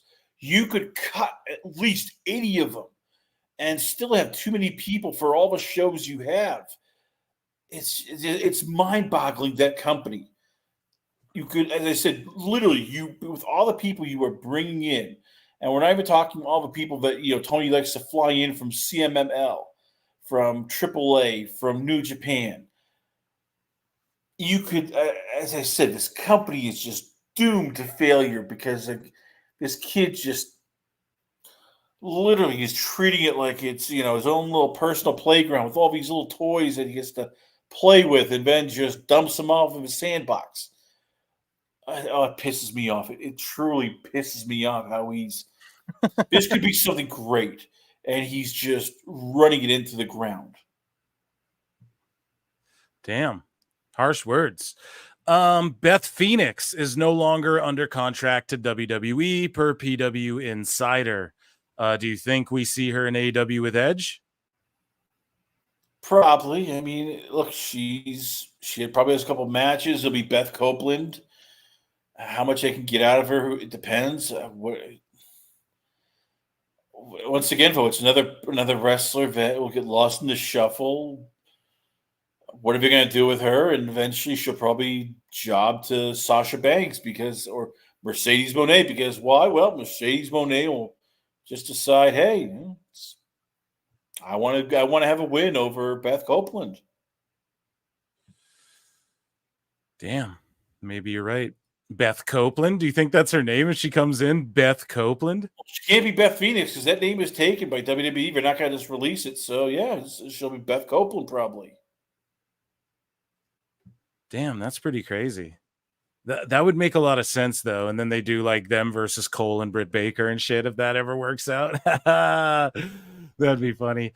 Okay, moving along here. We got more. So, more Meltzer here. The hope for AEW All In at Wembley this year was Katsuchika Okada versus Kenny Omega for the Continental title. Now, what do I tell you guys all the goddamn time? What do I tell you?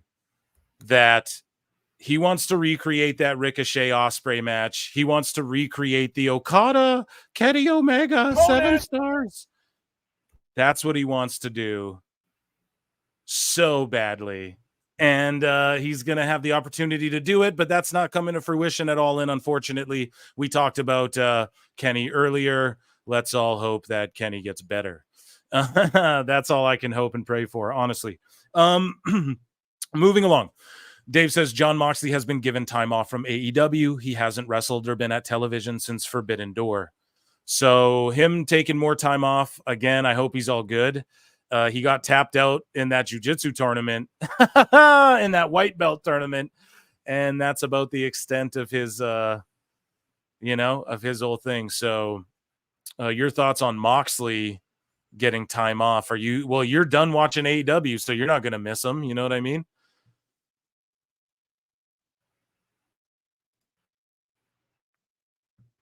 Tony Khan says ROH brand could grow if it were called AEW Ring of Honor. Now, this is a story that I wanted to cover last show. You what? And I didn't get around to. But I think what's going to happen with this whole TV deal is that Tony Khan is we're going to lose like Collision or Rampage, right?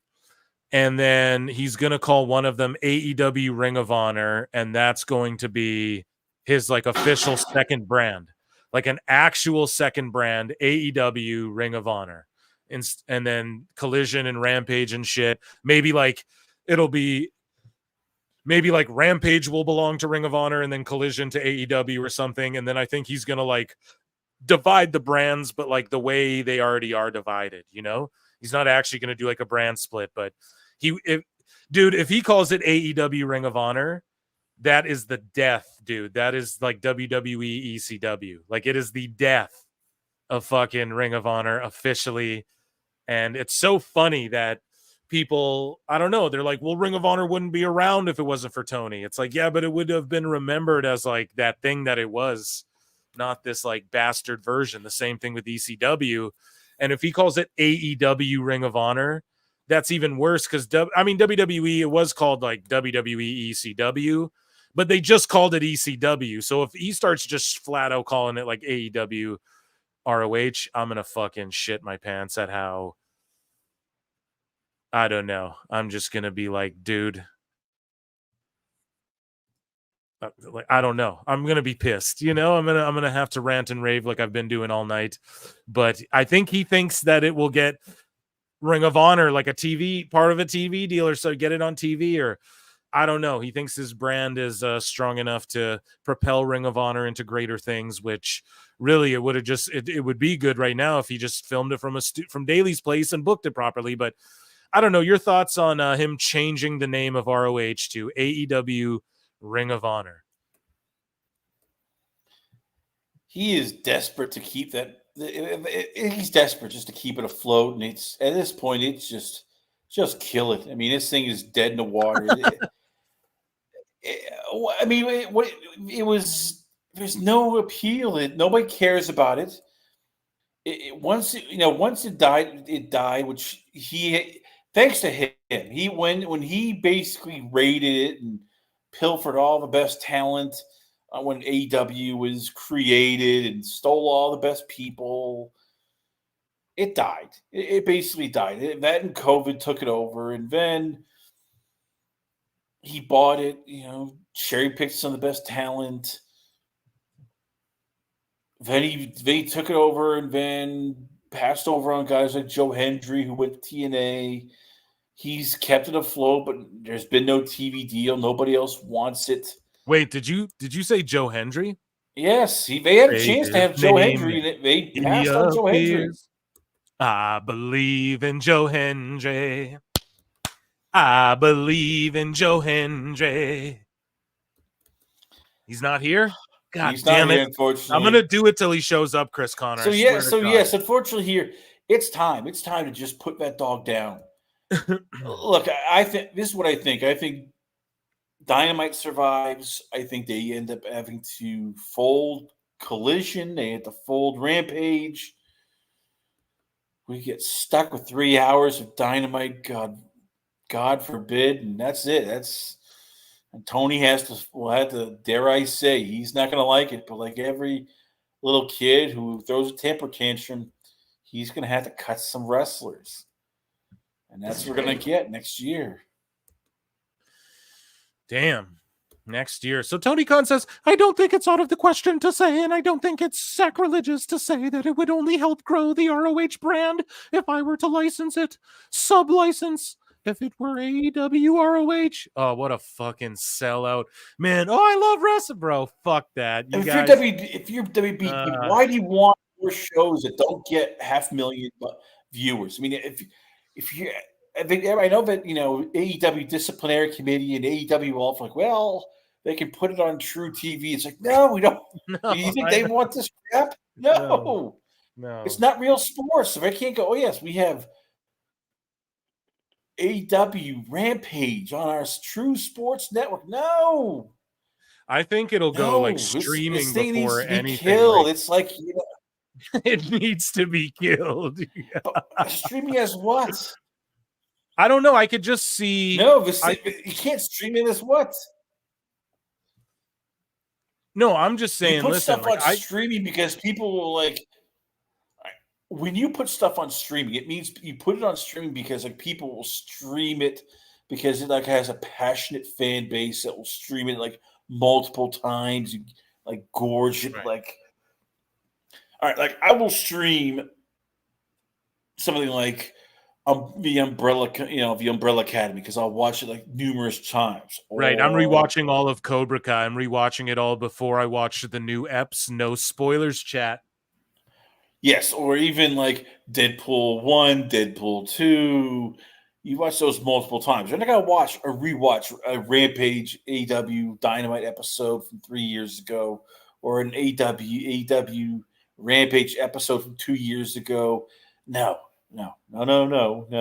Hell no. So, yes, unfortunately, I can see some of these AEW like Rampage and Collision just like dying a slow death. Just AEW, WBD just going, yeah, no, hard pass.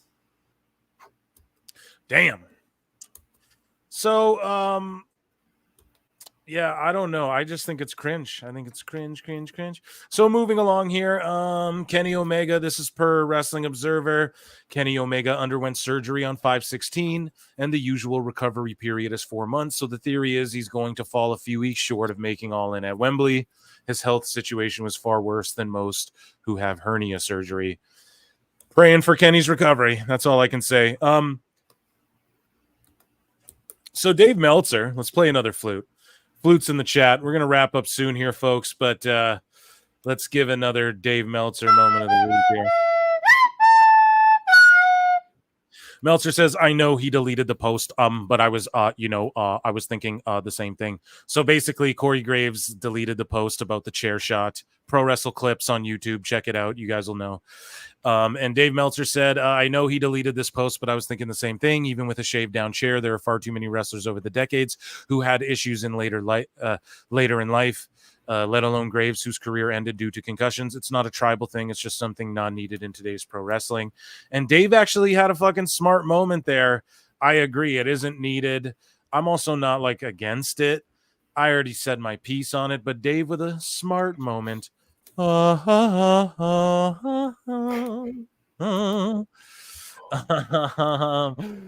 like that, Chris Connor? So here's some screen grabs. I told you guys, like it says in the title, the IWC's been unhinged. Here's our good buddy, this is my buddy, this is my pal, AIR Gold, who's responding to some tweet.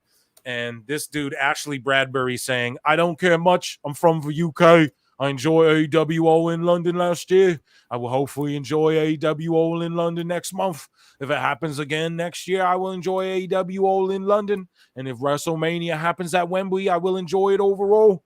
And then AIR Gold says, of course, from the fans' point of view, the more the merrier. But as someone from London, how would you feel about your tax money going? So this guy can't see. This is the tribalist shit because they preach just like both. But instead it's, of course, from the fans' point of view, the more the merrier. But as someone from London, how would you feel about your tax money going to fund a wrestling show with the economic situation in the country being the way it is. AIR Gold, you dumb bastard. Yeah. Bro, do you understand that these events boost the economy? So do I have to pull up the articles where Taylor Swift, her Eras tour, boosts the economy for these places?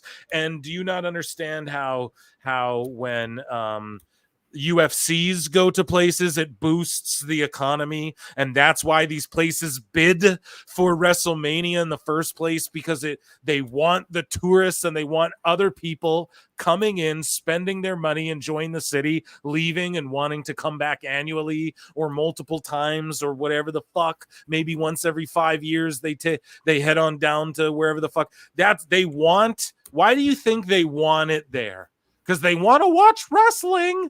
They want to watch wrestling. That's why the mayor of fucking all the, you know what I'm saying? That's why the mayor of London and the mayor of fucking Milwaukee. No, but here's the they uncomfortable. They don't understand. These sickos don't get it, Chris Connor. They don't fucking understand. From a fan's point of view, it's good, but as a taxpayer with the economic state, why would you want WrestleMania there? Well, to make the economy better. What the fuck? Sorry, you go ahead. Here's the uncomfortable truth that a lot of Brits are facing, and this is I talked about this on my podcast with Manny Montreal.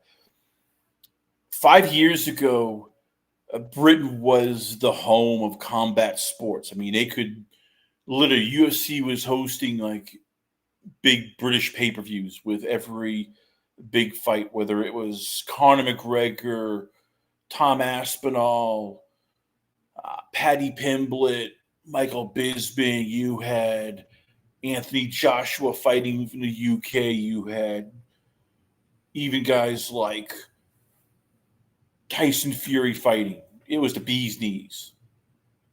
And then COVID hit. And then the Saudis took over boxing. And what's happened? I mean, you look at Anthony Joshua now only fights in Saudi Arabia. You know, his last couple fights have been Saudi Arabia only. You look at Tyson Fury, where have his last fights been? Saudi Arabia only. Right. The Saudis have taken over boxing. They get all those. The UFC now caters a lot more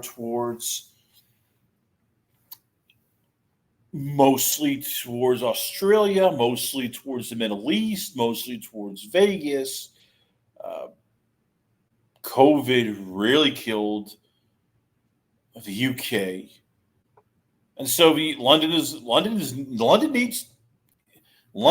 desperately is needed tourism dollars, and so yeah, man. As Marvin, as Kevin Apollo has stated, as AEW Awful has stated, as a lot of people have stated, Mayor Khan has been desperate to get any travel tourism dollars possible.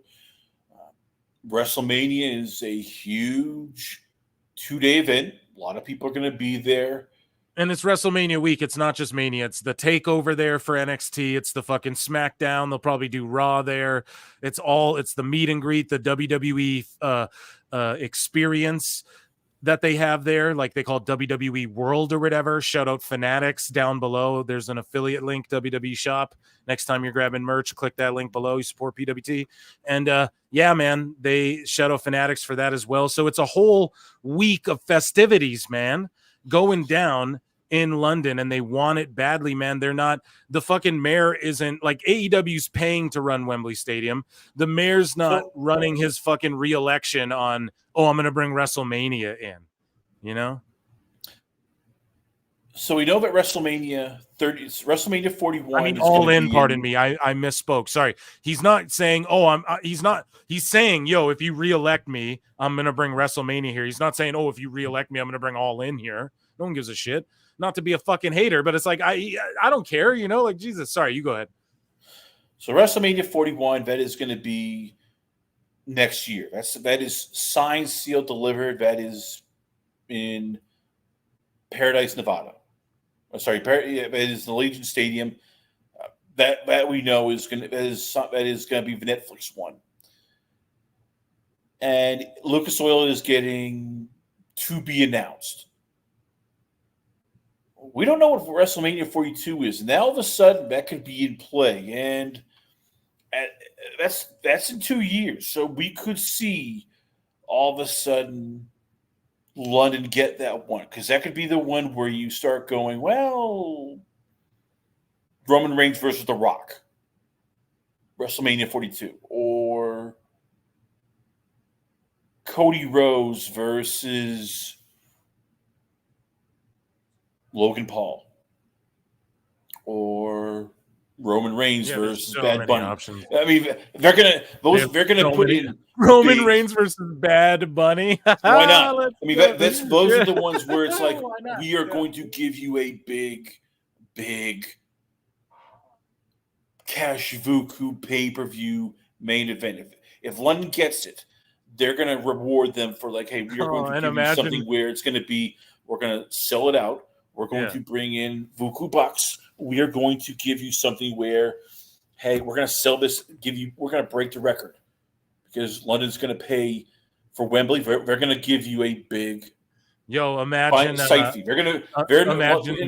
Wembley's not going to charge you. Wembley is going to pay out the nose. And because of that, WWE is going to say, hey, we're not going to give you like Gunther versus Braun Breaker. No, we will give you one of those big. Yeah, like Drew finally winning the belt, like finally winning it and like actually holding it. Drew's not big enough.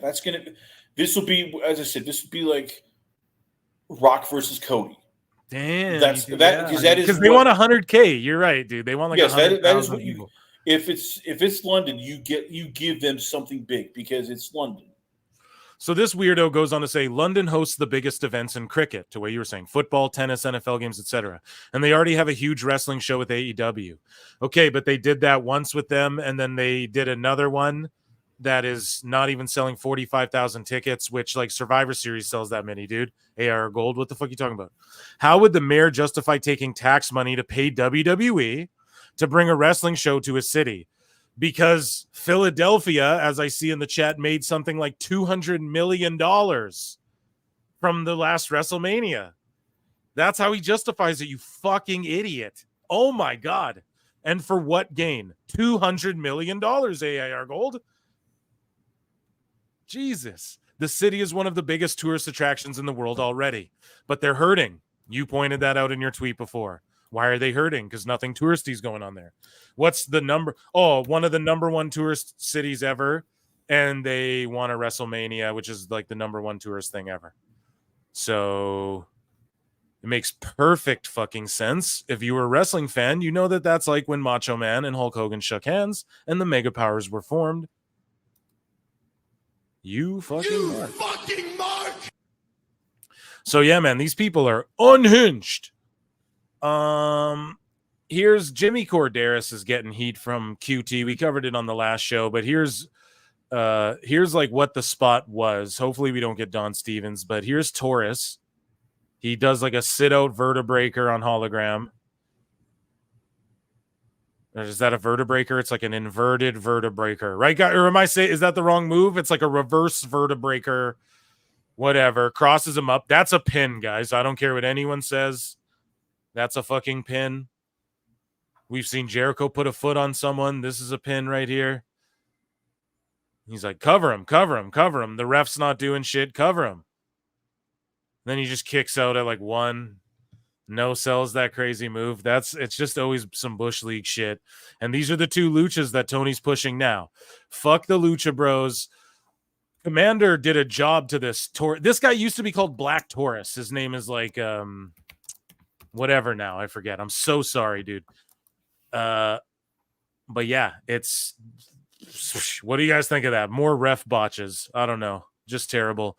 So Dave Meltzer, someone Master Taker, which is a great name, tags me in this. I knew it that Meltzer and his sheep would stab Steiner in the back. So we talked about it earlier, but Meltzer goes, I would love someone to watch a week of WCW early 90s with the Steiners as champs, a week of New Japan pro wrestling in the 90s, heyday of the Steiners, a week of WWF in the 90s with Steiners as champs. Yeah, Dave, the difference is everyone in this shit you're naming looked like they could beat the shit out of you. And MMA wasn't on TV every fucking day readily available on cable and shit for the last 20 years. That's the difference. So now you got to come with some good shit in pro wrestling. That's the whole thing, dude. That's the whole thing, dude. You fucking Dave, he just doesn't get it. He's behind the times, man.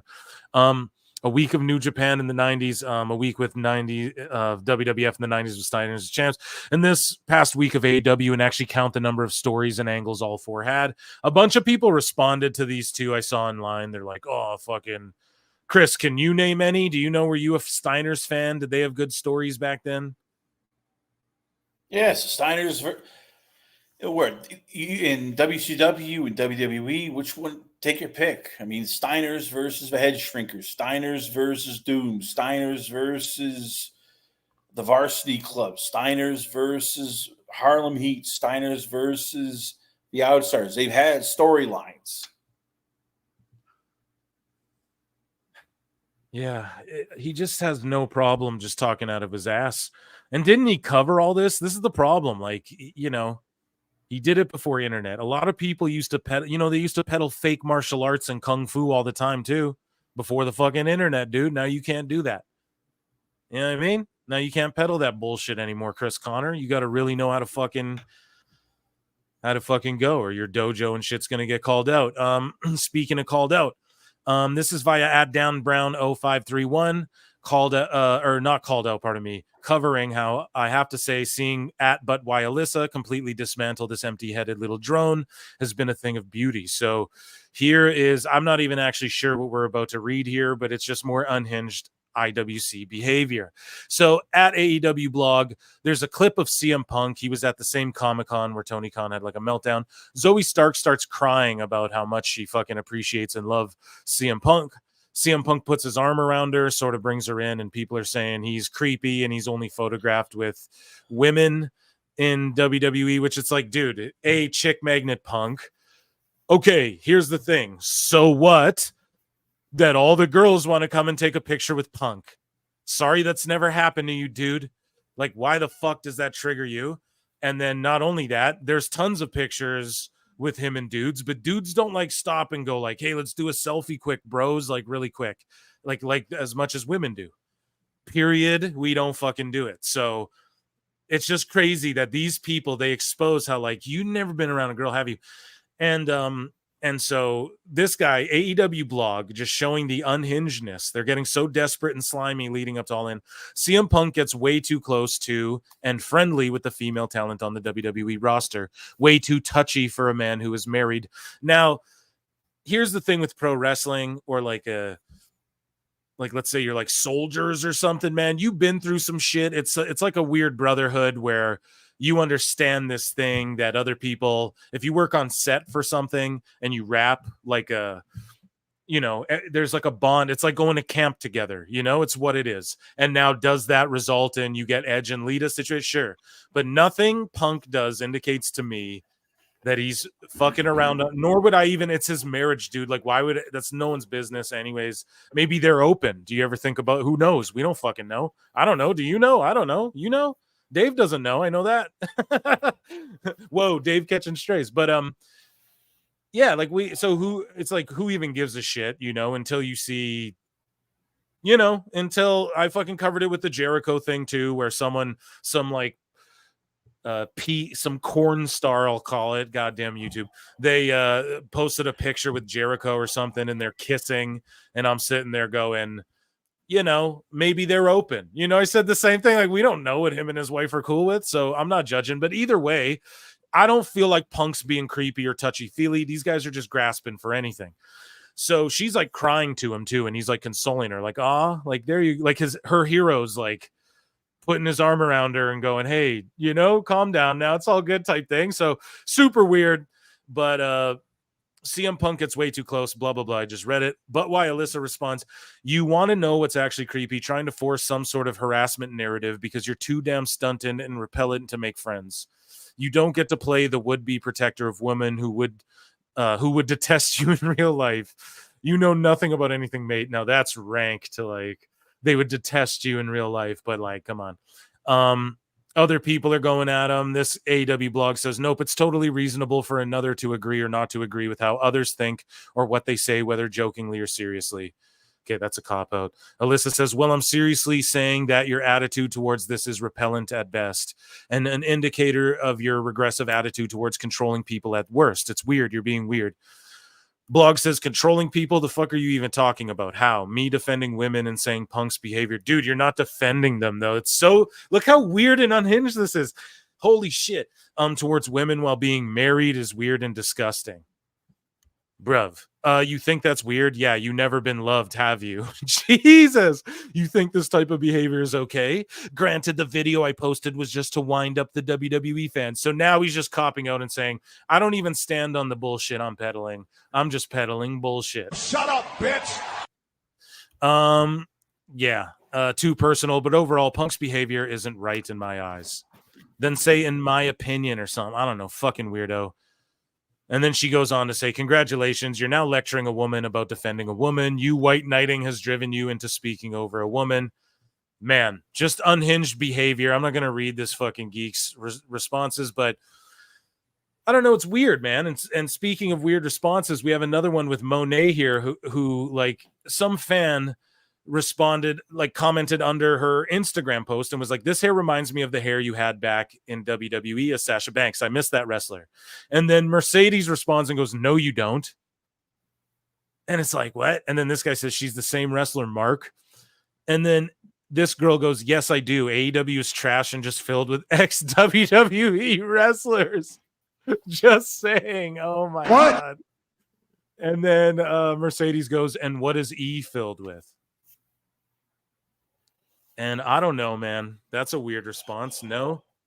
I saw some people kind of clowning on Mone, but like, what does she even mean by that? The E is filled with former WWE wrestlers too. I don't really get it, but yeah, it's definitely funny that just the response, like, no, you don't, miss Sasha. So I think Mercedes is just going to like ride the Tony wagon. Don't be shocked if she's never back in WWE till her Hall of Fame induction. You know what I mean? What are your thoughts on Mone, I guess, and these weird IWC guys, man?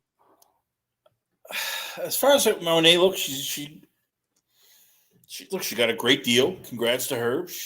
I don't think she loves wrestling like she did when she first started out, and I get it. She wants to be an actress. She wants to do... You know, she's into other things, whether it's her clothing, whether it's her fashion, whether it's music, social influence, or others. I mean, we get older, we have other stuff, and kudos to her. And she's getting paid a lot of money, and she gets to do whatever the hell she wants to do. So I don't, WWE, I don't think wanted to put up with her and her, let's say, other adventures, so they let her go and let her do her own thing after she walked out. Will she come back? Eventually, because that is the premier organization. She wants to go back there eventually.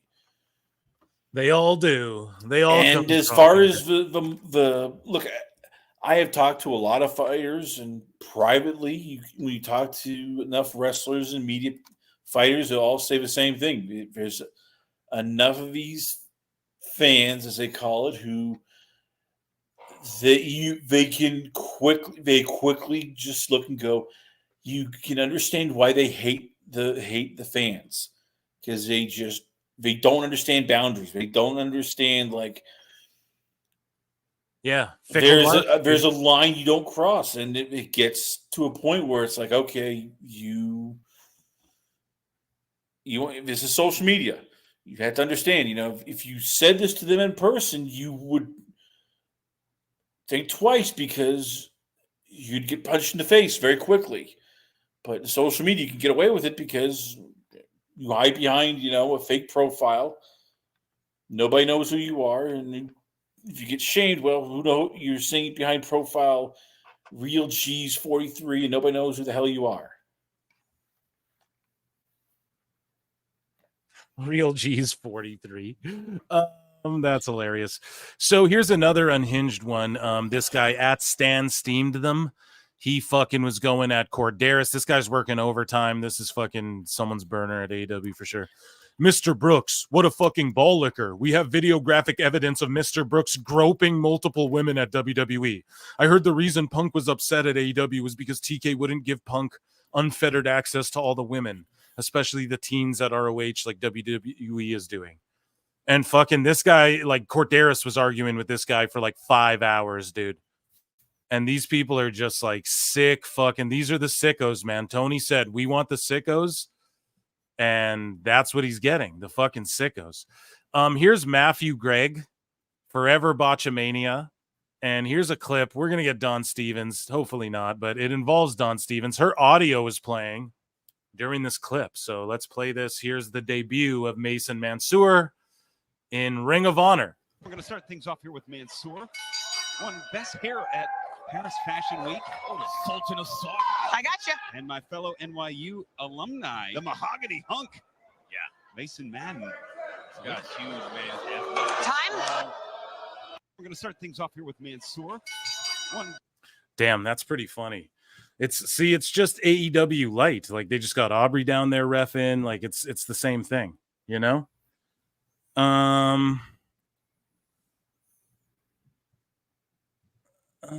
Here we go. Dave Meltzer on Drew McIntyre. Okay, I got a couple more for you guys, and then we'll wrap things up here. Phrasing. How does Chris Connor know my other profile's name? Who knows? How do you, Chris? And then Hooves in the chat. Yeah. Cody versus Fatu. That's my dream match. I'd sue that guy for libel. Okay, chat. So here, I got a couple more for you guys. Shaggy Filth, were you asking a serious question? What is this guy, Chris Connor? You know his other handle or something?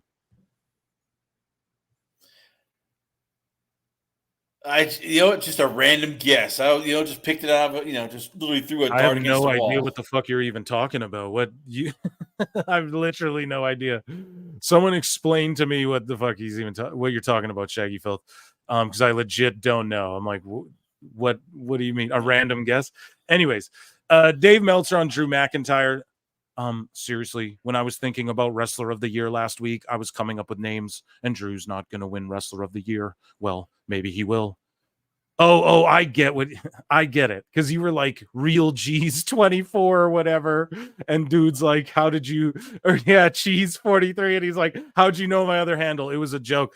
Dude, I was like, what the fuck is this guy talking about? Here we go. Wait, the emoji for Don Stevens should be a horn. It's what they play before a horse race. Oh my God, you guys are savage. Yeah, I get it now. I'm just an idiot. I'm going to give myself a dummy, okay? I'm supposed to be the funny man. I don't get the fucking jokes that are above my IQ level, Shaggy Filth, okay? But anyways, Meltzer on Drew McIntyre. It literally sank in as I was reading dumb Meltzer. Seriously, when I was thinking about Wrestler of the Year last week, I was coming up with names, and Drew's not going to win Wrestler of the Year. Well, maybe he will. But if he goes and wins the title and has a great 6 months, I suppose he could. But the thing is, when I was thinking, what about Drew McIntyre? Great promos, a lot of really good to great matches. Tony Khan just carrying a feud with a guy who's injured for 6 months and carrying that feud for 6 months and making it bigger and bigger and bigger. So he just did this to take a shot at CM Punk. Drew's carrying the fucking feud. You fucking mark! And realistically, you could argue it's the biggest match at SummerSlam. I would say if you're asking me what's the biggest match, I think it's that one. Granted, Punk's got the unique charisma and everything like that, and he's been gone for 6 months, which all helps, but still, you've got 2 world titles, and you've got the Rhea Ripley Dom thing. Punk has been good in this program, but Drew McIntyre has completely carried it. So he just took this opportunity to shit on Drew and say he's not going to be Wrestler of the Year, but also he's carrying the best, one of the hottest feuds right now in WWE. He's carrying it for Punk, but Drew's not wrestling. Like, it's so fucking, he's just such a dumb mark. This shit is so stupid to even say. Punk has been good in this program, but Drew has been completely carrying it. If you look at a guy carrying a program, he's done that better than anybody in wrestling this year, if you really think about it. What? The fuck are you talking about, Dave Meltzer? What does that mean? I don't even understand what he's trying to say. Like, so if you carry it, it doesn't make you one of the best, but he's done that better than anyone this year, but he's not the best, but Punk is not doing shit at all. He's just literally, he doesn't get how he's being so shitty to everyone. And like, people don't think about wrestling this way, Dave. It's fucking insane. I'm going to give him a flute. That was Dave Meltzer's, once again, dumb moment of the week. And guys, Kay, we did a whole whack job ton tonight. I got a pod coming tomorrow. I got a few lined up for this week and over the weekend. So thank you all for being here. I appreciate you so much. Round of applause to the chat that are goated. You guys are absolutely goated. And